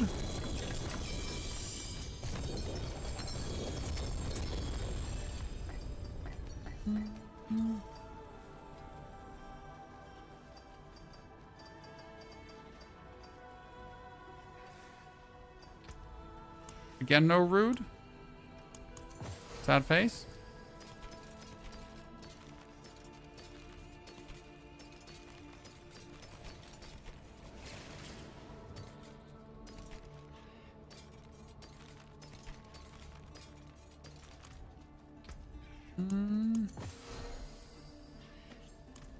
Mainlander, what do you see? Goodbye. It has been. So we need more.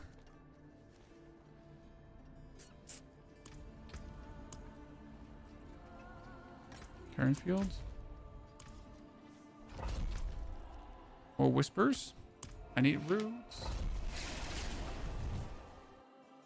That's probably the hardest part of this, right? If you're just trying to force it now. Like I just need roots currently, and I obviously have to get them as quick as possible, but since we're not having these roots, I need to figure out how many are in something. But hey, luckily I can do Nightmare Dungeons relatively quick, right, ladies and gentlemen? If I want to use Starless for your build, there's just no reason to use Starless for this build. So if I wanted to use Starless for the build, then just don't use Starless for the build.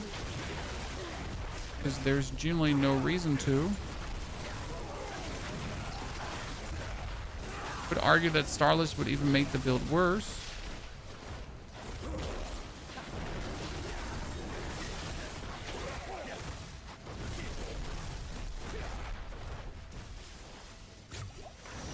That's it. Nice. Another whisper in the back, ladies and gentlemen.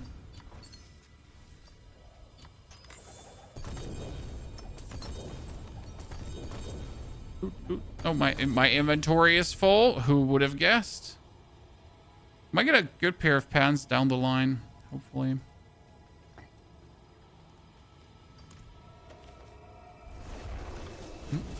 You're saying roots? I'm saying roots. My crit chance is required. I have 80, but I will remove the crit chance from my gloves, and I will probably remove, yeah, for my gloves, definitely. So I'm going to be sitting around 70% crit chance. And that's more than fine. Okay. We could do an Infernal Compass, but that would be terrible because that would take too long. We're gonna world boss, so that's good. I guess I could just run normal dungeons. Right? Change to Summoner Barb. I'm happy you finally gave in to the Summoner Barb, my friend. You won't regret it.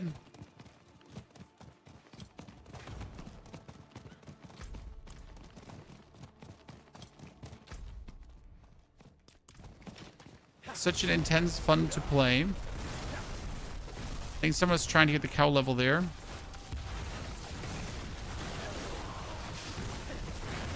Actually, for the cow level.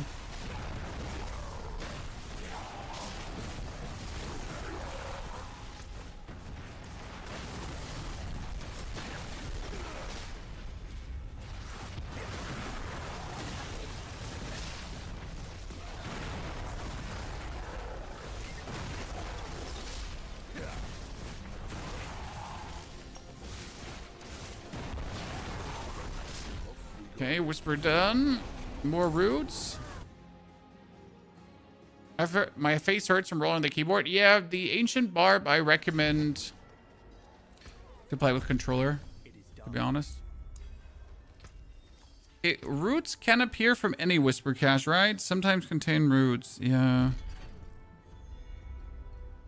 Sadly, you can't kind of go for...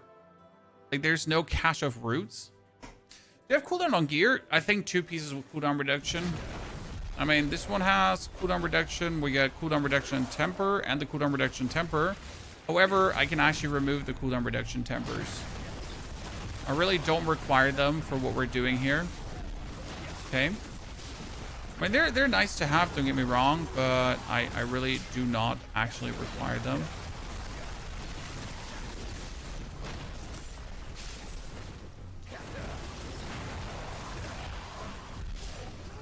I thought I need like a lot of the cooldown reduction for my ulti to really get reset, but that I like, since I'm making more crackling energy, that kind of has gone out of the window, because with the amount of crackling energy you're making, we get like all our cooldown reduced anyhow.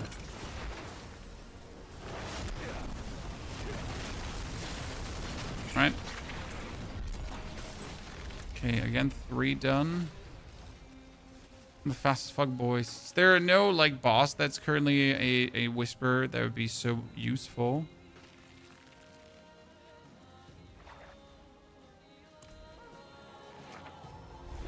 I mean, I kind of don't like running brain dead of dungeons. That wouldn't make sense, just to get like the whispers. But I need the thingies. I need those thingies. Try to make a better ring. Are these roots tradable, by the way? Savage, good to see you there.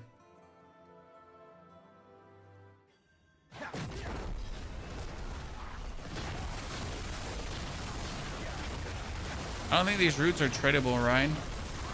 That would make life really easy. What if you do this strategy together with 2 people? Chad. So what if you put roots down and your friends put roots down? Does that work? I never did a dungeon together with friends and looked at the shrines. Can both of you take the shrine, or can only one of you take the shrine?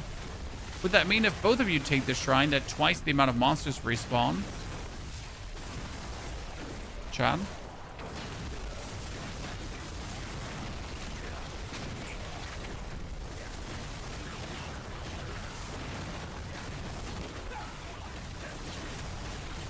I never played with... I play solo, right? I don't know the answer to that question. Both can take it, and they're tradable. Oh, can I buy roots on Diablo.trade?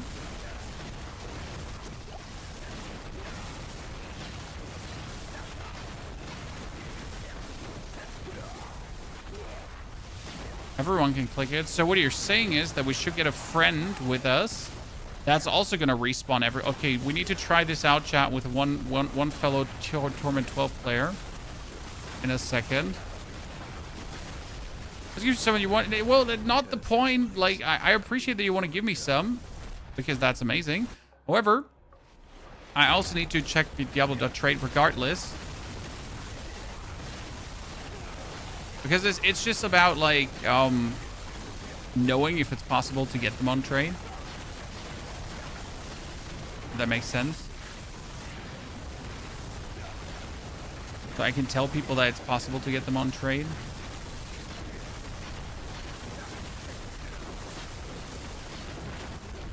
And that's almost a 2-minute pit. 125. We're getting just so much stronger from just only these points here. It's crazy. Okay. Quit the league already? How dare you? You can, but they go for 1 to 2 billion each. Ah, I knew that would be expensive.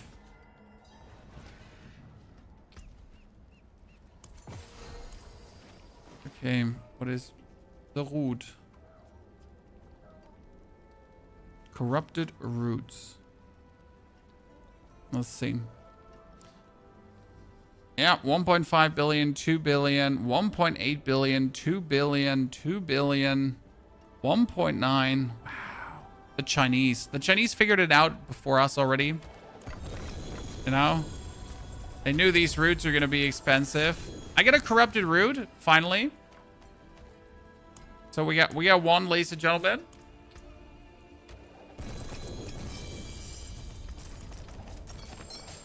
So that's 2 billion money if I need it. If you're struggling for money, then you're good to go, right?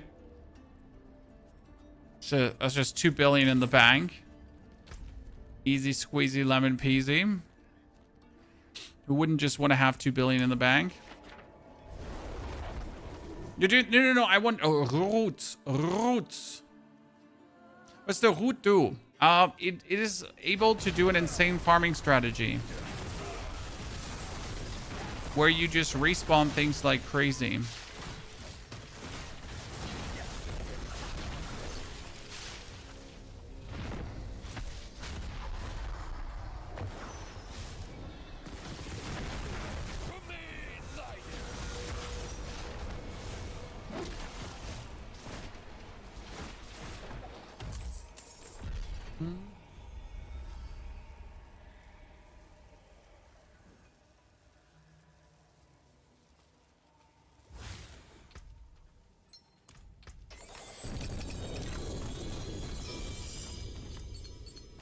And considering how much loot these roots give you, I guess paying 1.5 billion for a root would be fine.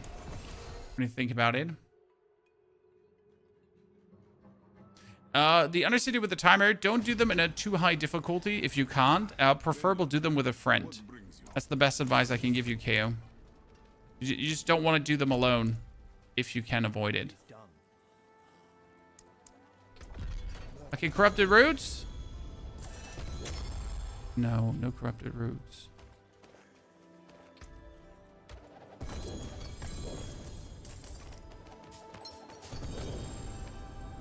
Those roots are way too rare.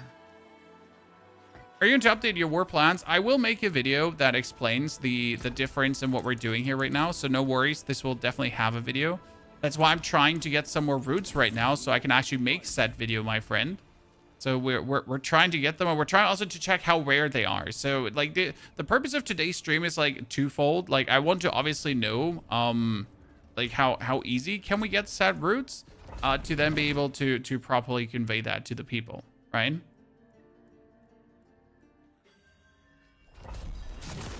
Because if I just tell you roots are super easy to get, then I'm clearly lying to you, right? Can't be lying to you like that. Because they're clearly not easy to get. I mean, the thing is, you also don't need the farm like right away. You would just passively gather up on those roots and all that kind of things, and then take it as a nice super bonus, right? But I wouldn't like actively go out of my way to farm these roots as we're doing here right now. This is just like for me and what we're doing, because I obviously require this to be done ASAP.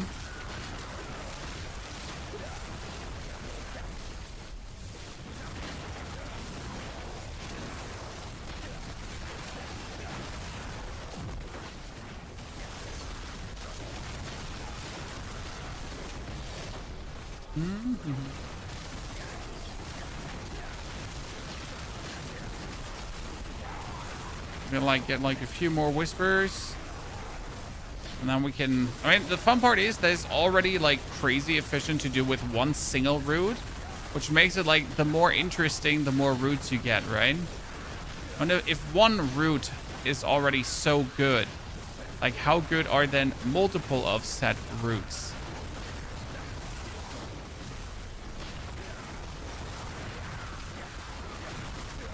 That's something you should be asking yourself. When we did the farm now with 2 roots just like 30 minutes ago, and like the amount of loot we've gotten was already stupid, and the amount of our conviction chest also growing bigger was also stupid. So it can only get better the more we're getting.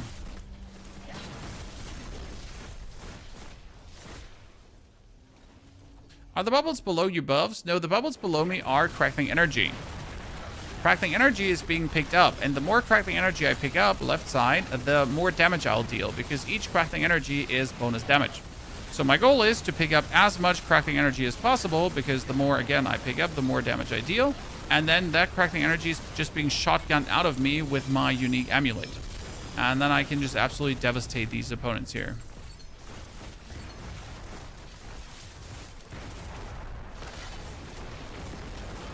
We get another Tree of Whisper, so that is actually really important to get that Tree of Whisper now.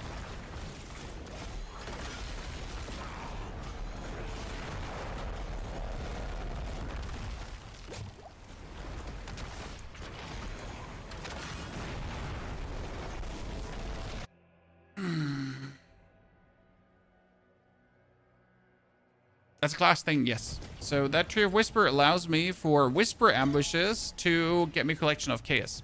And these collection of chaos that you're getting from Whisper ambushes can have roots as well. A Whisper ambush will come every single time that you finish a Whisper, right? So if I now go somewhere trying to like pump through multiple Whispers, then I have like a chance just to get set Whisper ambushes my direction, right? I guess I could just buy some roots here right now.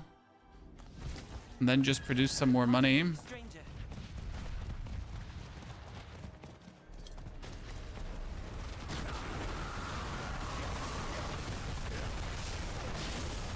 The one Whisper is here, collect cinders, and the other Whispers are killing dudes. So I gotta kill cultists.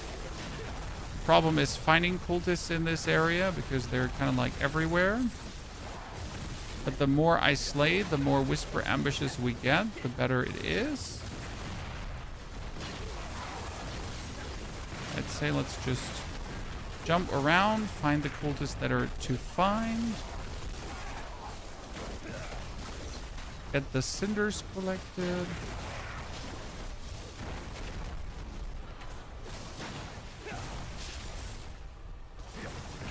Let's see if these, like, I'd like to have, like, the Whisper Ambush actually give me a root, so, you know, I know that they can, but I would just like it to happen to me, if that makes sense. Again, proof of concept. Okay, we got him almost. Okay, Harbinger's slain. Sadly, not an ambush.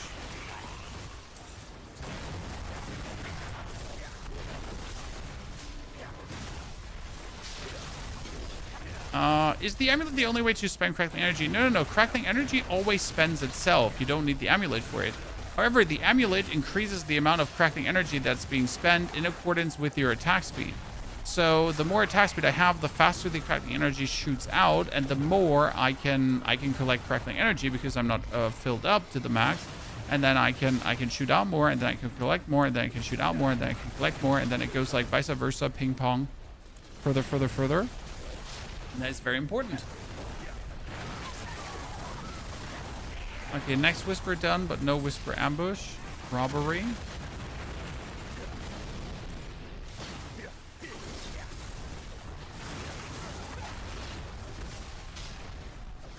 So yeah, crackling energy just always gets spent. We just spend it faster, and the amulet gives us also 120% damage multiplier to the crackling energy, which is obviously amazing because who doesn't want to have like another doubling of the damage there? Isn't that better than normal build? I mean, I don't know if it's going to turn out to be stronger or not stronger, but that's not my point, like, right? The only reason I made this build is because it has a really simple gameplay loop of just teleporting and barriering. So that's it. As soon as you're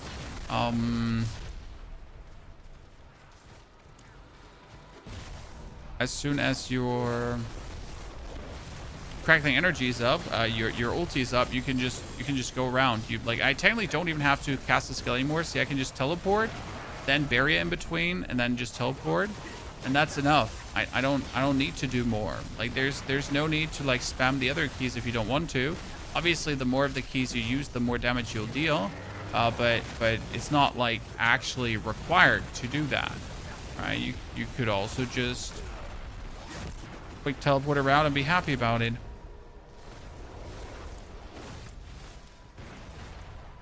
It is turbines in the first force, ladies and gentlemen. Which class did you enjoy the most so far? Druid. Druid, safe call. I mean, it was like, Druid was just brilliant. Sadly, Druid is not so beloved. Yeah, here. So it says, Crackling Energy's discharge rate is increased by your attack speed. So more attack speed, always going to be more beneficial. Try to get as much as you can with like your gears. I mean, I have glows with 20% bonus. I have like Variana that gives you bonus. You can get bonus from the Paragon board as well. So there are quite some bonuses to weasel out, and you would regret not getting. So just pop off in that regard.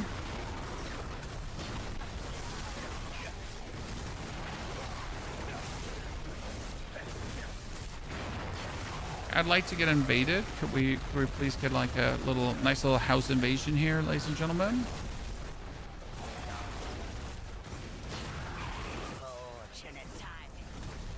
Well, Mariana wants to fight, but she would definitely lose. I tested up to 7 roots for 1 billion apiece and had 12 messages in 20 seconds. Yeah, I told you, sir. The corrupted roots are selling like candy. That's why I could never take that from you. You know? Not how it works.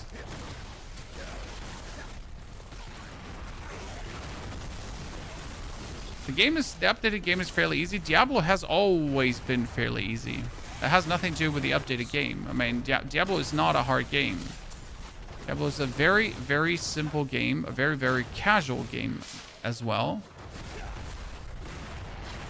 And that's exactly what Diablo 4 should be as well.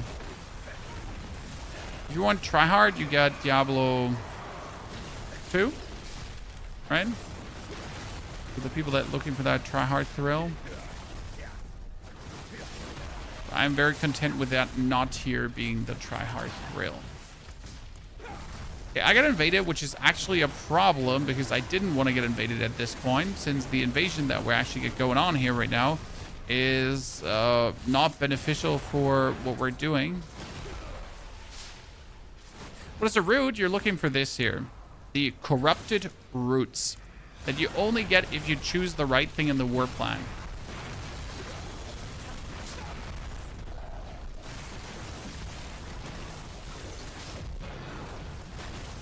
If we guide for this build without uniques, well, no.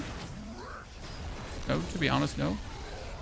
But this also doesn't like actually run any uniques but Isadora's. The rest of the stuff just makes it more efficient, but the only thing you need, quotation mark, is Isadora's. And then it just works. I mean, we played this also without Isadora's. It's just that Isadora's makes it more efficient, okay? Lenny.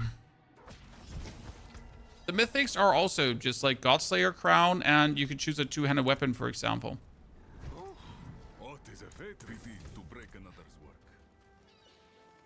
Okay, collection of amulets. Give me a root. No root, gang, ladies and gentlemen.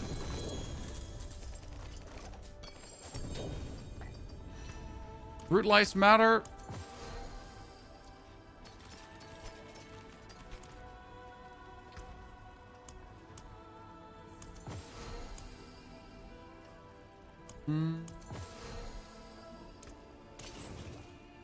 Okay.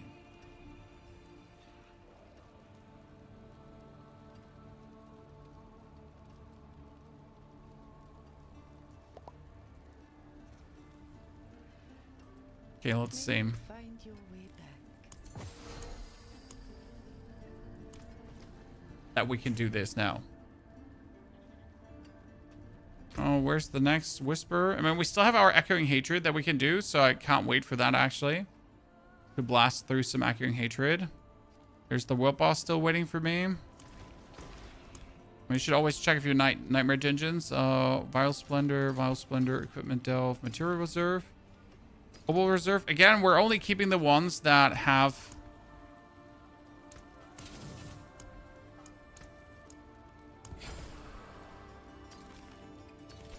Blastwave Shrine, Dungeon Delve. So, like, at this point, you're just really cherry picking your keys, right? You can always create 5, then be like, nope, nope. Artillery Shrine, nope. And that's a dungeon delve. Thank you.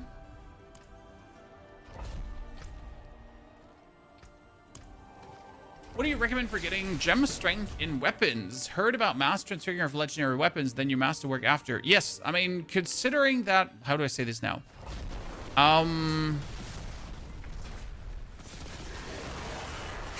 Considering that there is a world where if you transfigure an item, there's a chance that it's still modifiable afterwards. You should actually just get a bunch of legendary items that are roughly the stats you're looking for, and yet then you just transfigure and transfigure and transfigure and transfigure and transfigure, and you're obviously hoping for getting the one outcome that you're looking for. And if you're not getting it, that's actually fine, right? But if you finally hit gem strength and still transfigurable, that's insane.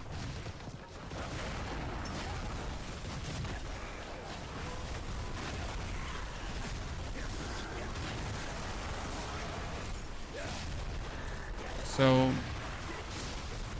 yeah. Mass spamming the transfigure is probably it. Then again, like, you could also do it step by step, but, like, to be fair, wasting all these resources for masterworking and then so on, just to, at the end, then find out that, like, your item is a dud if you don't get the right transfigurement. Yeah, I mean, no wonder you want to just spam and hope for a good outcome. Even if your weapon is then just okay, it will still be better than anything you have. Right?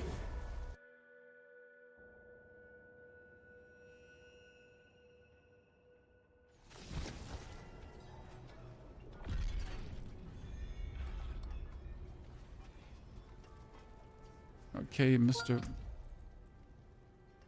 Vintage.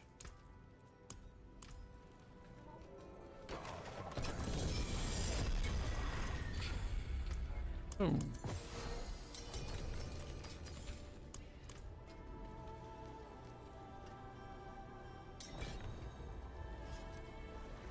The man. Request trade. Add gold. That's 600 million. 6 billion. Confirm. See, that's for 4 roots. Thanks. See? That's how you get your 4 roots, chat. You just spend an obscene amount of money. And it's not worth it. So to buy this. Like, it is not worth it what I just did. The problem is, I just want to show you. So for the people that missed what we're now going to do.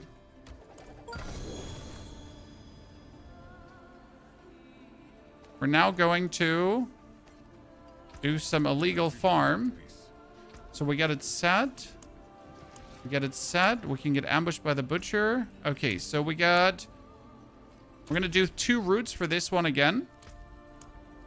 Vile Splendor. Do the Artillery Shrine. Note the Unsealed Archive. Stockades. Light Watch. Light Watch is fine. You're going to consider like a dungeon that also is traversable for you. So this is really easier on a Sorc than on any other character. Because if you're not having movement speed, it sucks. Right? So now let me show you.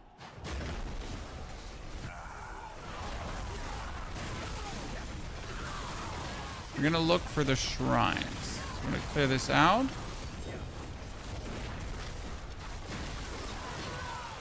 Don't activate the shrine, just look for it. But don't forget where it was, okay? I need you to use your brain occasionally. Not just for looking good, Chan. That was 1. That's the second one. Okay, we got 2 already. That's good. That's 3? Jeez. That's 3 in the first part of the dungeon. Damn. Oh, this one could be insane. If I'm lucky and there's more in the second part of the dungeon.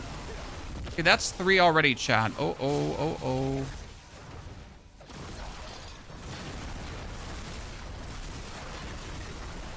Go through. So if there's some more here, because it will be hard to travel from that one all the way over here if there's another one. So let's find more. Oh, there's the Beast of Ice, chat. Yeah, you saw him. He just randomly comes because why wouldn't he? No, don't finish the dungeon yet. Shit, there's only 3. Unlucky. Yep, just the Beast of Ice and nothing to worry about. Okay, explain why, please. Well, I'll show you.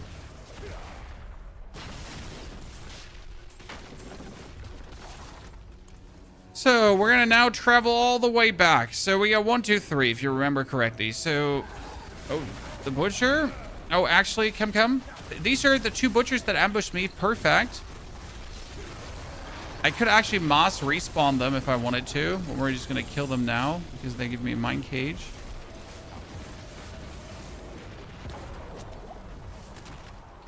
Let me clear this inventory before we do things. Okay. So we get the first shrine here. Okay, the other shrine is down there. So what we're going to do now is we're going to go to the shrine further away. Shrine further away, important.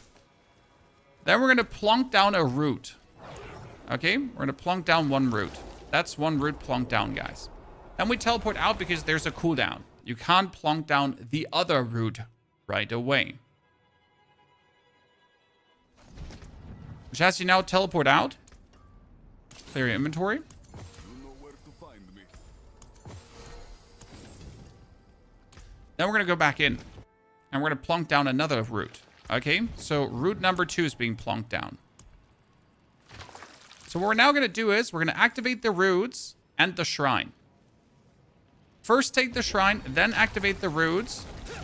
And then kill everything that's spawning. Okay? So we activate these roots. We kill everything that's spawning. Everything dies. Insane loot. We love to see it.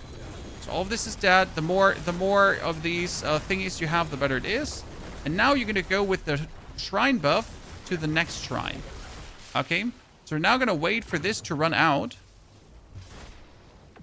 3, 2, 1. Everyone is going to respawn. And we take the next shrine. And we're going to kill all of these. Okay. All of these dead. Perfect. And we're going to go to the next shrine. Again, wait for this to run out. Here's the buff. 10 more seconds.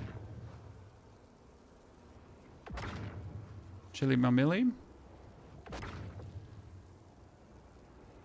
Activate my ability. Hover over the shrine. Activate it again. Then kill them. They gotta start spawning first, right? You can't activate it before they start spawning. It wouldn't work. Then kill them all again.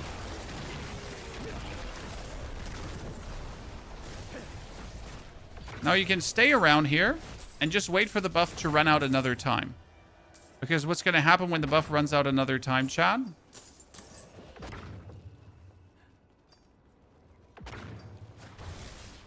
What's gonna happen? They respawn again!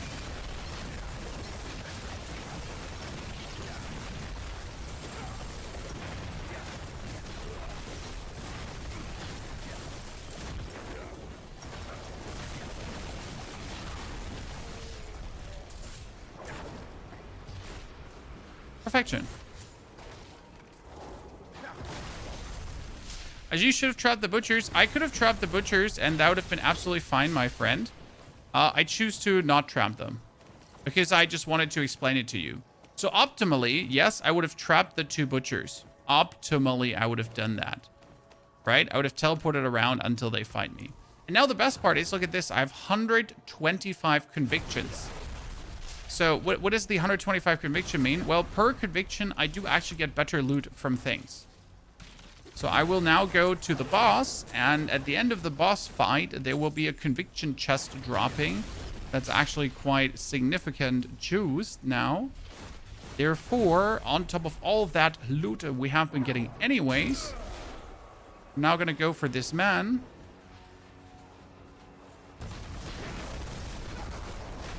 Kill it. And then we get the loot from him. Plus the chest that you anyways get. Because remember, there's always the chest that you get. There's the standard cache. And then there's a conviction chest. Which also pops out quite some loot. And then the other chest anyways. So... And that was one nightmare dungeon full of loot with only 3 roots, so you could get way more roots. I just got 2 roots from buying material caches from bartering. They shouldn't give you roots, but let's try out Morgren. I mean, there's no reason why they would give you roots because they're explicitly not stated as giving you, but we can try. I have a lot. So Nightmare Dungeons are relevant again, not only for this. So there's another reason Nightmare Dungeons are relevant, and that is Nightmare Dungeon escalation. Especially since Nightmare Dungeon escalation doesn't kick you out anymore, if I'm not mistaken.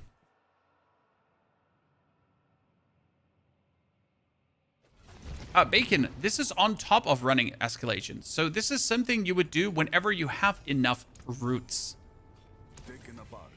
Right? You wouldn't do this without a roots. You would wait. Yeah, it should be impossible to get roots from bartering, but hey, we can try. Salvage. Salvage. There's roots and hell tides, and that's a waste. Did I count it out right?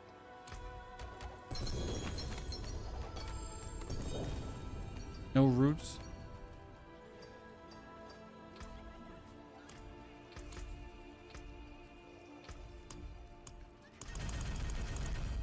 No roots. I mean, the material caches are anyways worth it, so it's not like we're wasting any resources here. Right?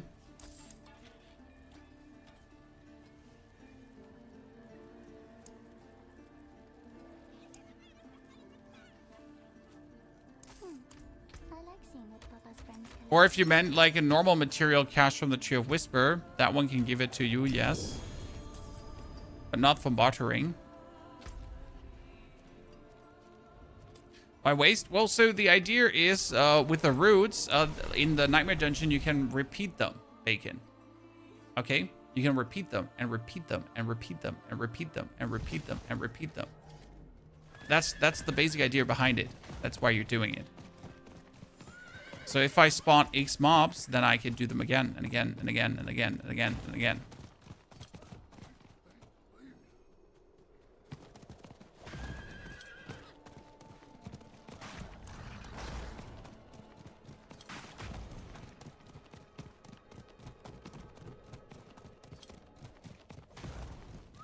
The funny part is that this does not seem to be a new method, right? Because I was on Reddit this morning and I saw this on Reddit chat. And I've never heard of it before. But as it seems like everyone and their mom already knew about this because people are selling roots for billions, right? So thank you, Reddit, for telling me this. Like, the Reddit is actually really helpful.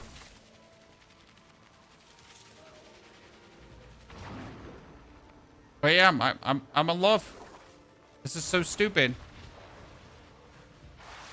But every round you need a new stack of roots. Yeah, but you wouldn't spam this. Okay, so the thing is, you would just set up your war plans that you can do this. You would set up your war plans that you get more roots, right? But you wouldn't just do this. Just do it, right? Because the things that we're setting up anyways here are S tier. Know what I mean? So these here are anyways things you take. This is what you take in Hell Tides. This is anyways what you take in Nightmare Dungeons, right? This is anyways what you take or can take when you're going for the Tree of Whispers. So you're not actually doing something different. You're just doing more.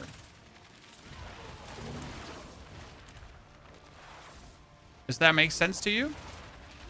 Do you plan on doing a Paladin build? I absolutely hate Paladin this season. I think it's complete trash and I don't want to play it at all. But we might actually start with Paladin tomorrow, yes.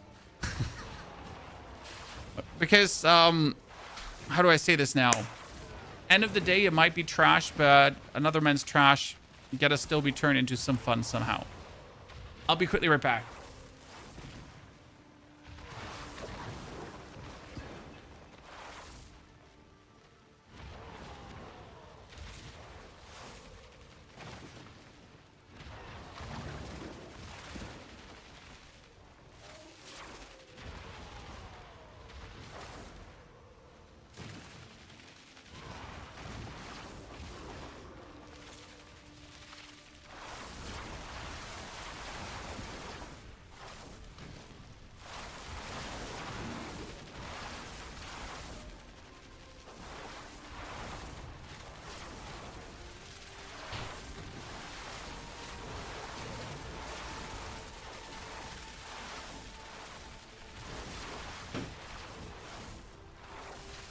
Wing Strike Paladin. I was planning on doing... I don't want to do Clash Paladin because Clash Paladin is horrible to play. I was thinking about Venice Paladin, maybe.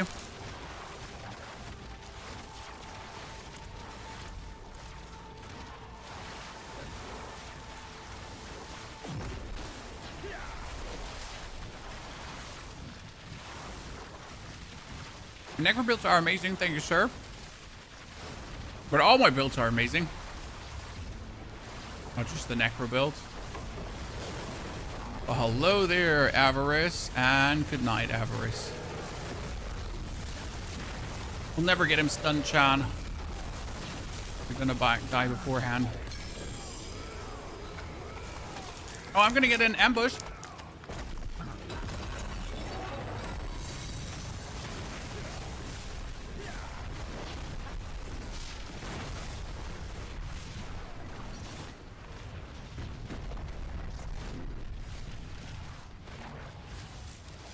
These ambushes have a chance to give you more caches that can have more thingies.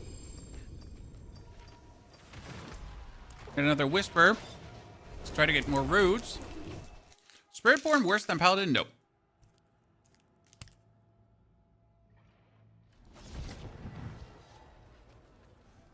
Come. Let us plan our next move.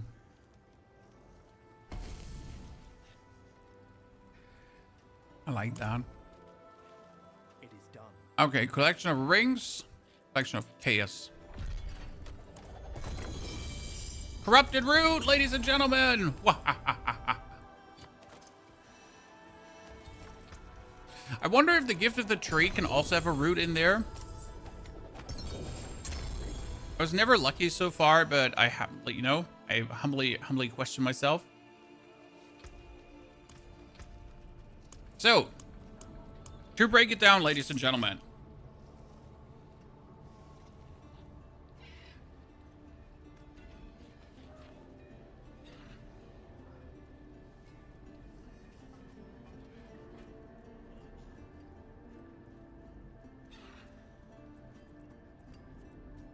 You need corrupted roots. You need a nightmare dungeon with shrines. In order to get this, we need to have these 3 points in. You preferable want to have another 3 points over here. Why? Because if you get the Colossal Foe and the Malignant Invasion, okay, these will drop you caches that will contain potentially corrupted roots as well. Which is actually insane. Nightmare Dungeon needs to at least have Waking Spoils, Gauntlet, and Nemesis. Preferable Fearless Conviction. And then you would go down the middle for the rest. Helltides needs to have the left side plus Night Terrors, so these two, because then you can actually get the double Butcher in a Nightmare Dungeon. This one doesn't matter. Here you want to have Out of the Cold and Dock of Astaroth, because that means killing, like, you can just get attacked by the Amalgam of Rage. Preferable also juicing them into the Nightmare Dungeon. Can Paladins do big damage? Yes, Paladins can do big damage. However, the gameplay is really boring. So for the actual top tier Paladins. So this is like here, the best Paladin build in the game right now. You have Pit 140. It is called Wing Strike Paladin. Okay, fellow German. Wing Strike is called Clash Paladin. So you're pretty much going to use your auto attacks. Here. Auto attacks, and that's it. You know, you activate your ulti, you activate your auras, and then you hold down your auto attack. That's it. And then everything dies because the damage you actually do is insane. Right? 203 trillion, 230 trillion, 80 trillion, 100 trillion, like, right? 484 trillion, 508 trillion. So that's insane. But that's also the gameplay loop, right? Of you just holding down your auto attack.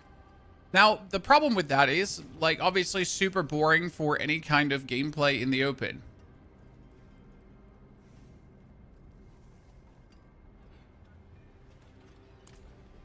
There is a more fun paladin that we're probably going to go for. I would like to try out Zenith Paladin, even though it's not that strong, but I like the way how it looks. So if you compare Zenith Paladin, it's this one here. So I've seen, you know, because you have these swings going around and you have these after images, and it just looks cool. And the build is like all about holding down your Zenith button like that and just trying to keep that stack up.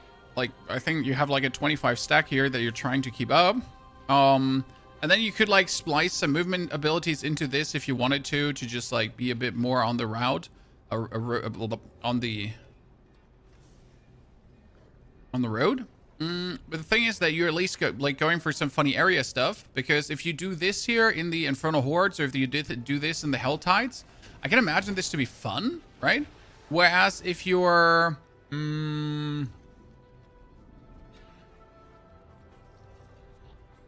if you're doing the Clash in the Hell Tides are so shitty, the problem with this one is that if you lose the 25 stacks, you gotta just stack them up as soon as possible, which means that when you're going from pack to pack, you're just randomly going to use your attacks, and that's kind of stupid. Yeah. Because it's kind of like you get a hit even if there's nothing to hit, just to keep up the hitting bonus, and then, like, you know, you're gonna end up just swinging in the empty air. Yeah, no, we're like, there's no opponent here. Still, and then there's still, right? And you just go on.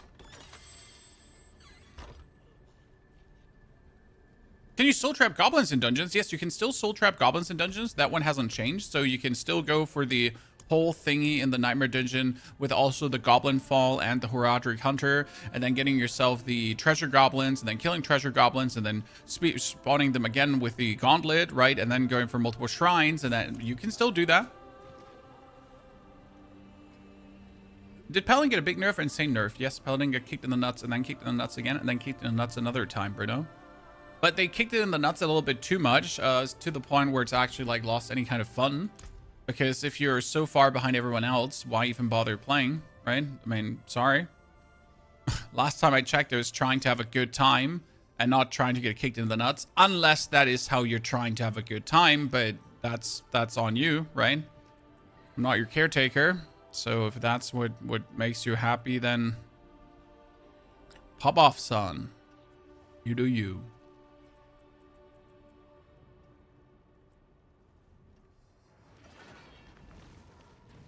That being said, Chad, we got our root shenanigans done today. We actually pushed it further than we thought we would. I think we're going to sit down now, quickly record the video for you, that you have this all in detail broken down and you don't do any mistakes. I got 4 more corrupted roots to try this out. We're going to farm way more corrupted roots tomorrow. Joel, thank you for the 500 itty bitty titties. We're going to end it here. I know it was a short and sweet stream. Tomorrow we're going to have a longer stream, and we'll probably be playing the Paladin. Maybe the Spiritborn. I haven't decided. We did every single class so far, but these two. So we have a build for all of this. Multiple builds, actually. We have Barb, we have Sorc, we got Druid, we have Necromancer, and we got like 4 different builds for the Warlock. That's already plenty good. I guess Rogue is missing as well, but I'm not interested in Rogue at all. So I'm done for today, but have an eye out for it in an hour or 2 when I put out the video. Until then, take care. Wish you a fantastic good time, day, evening, night, and hope to see you all on the Roots video spamming Roots. Until then, take care.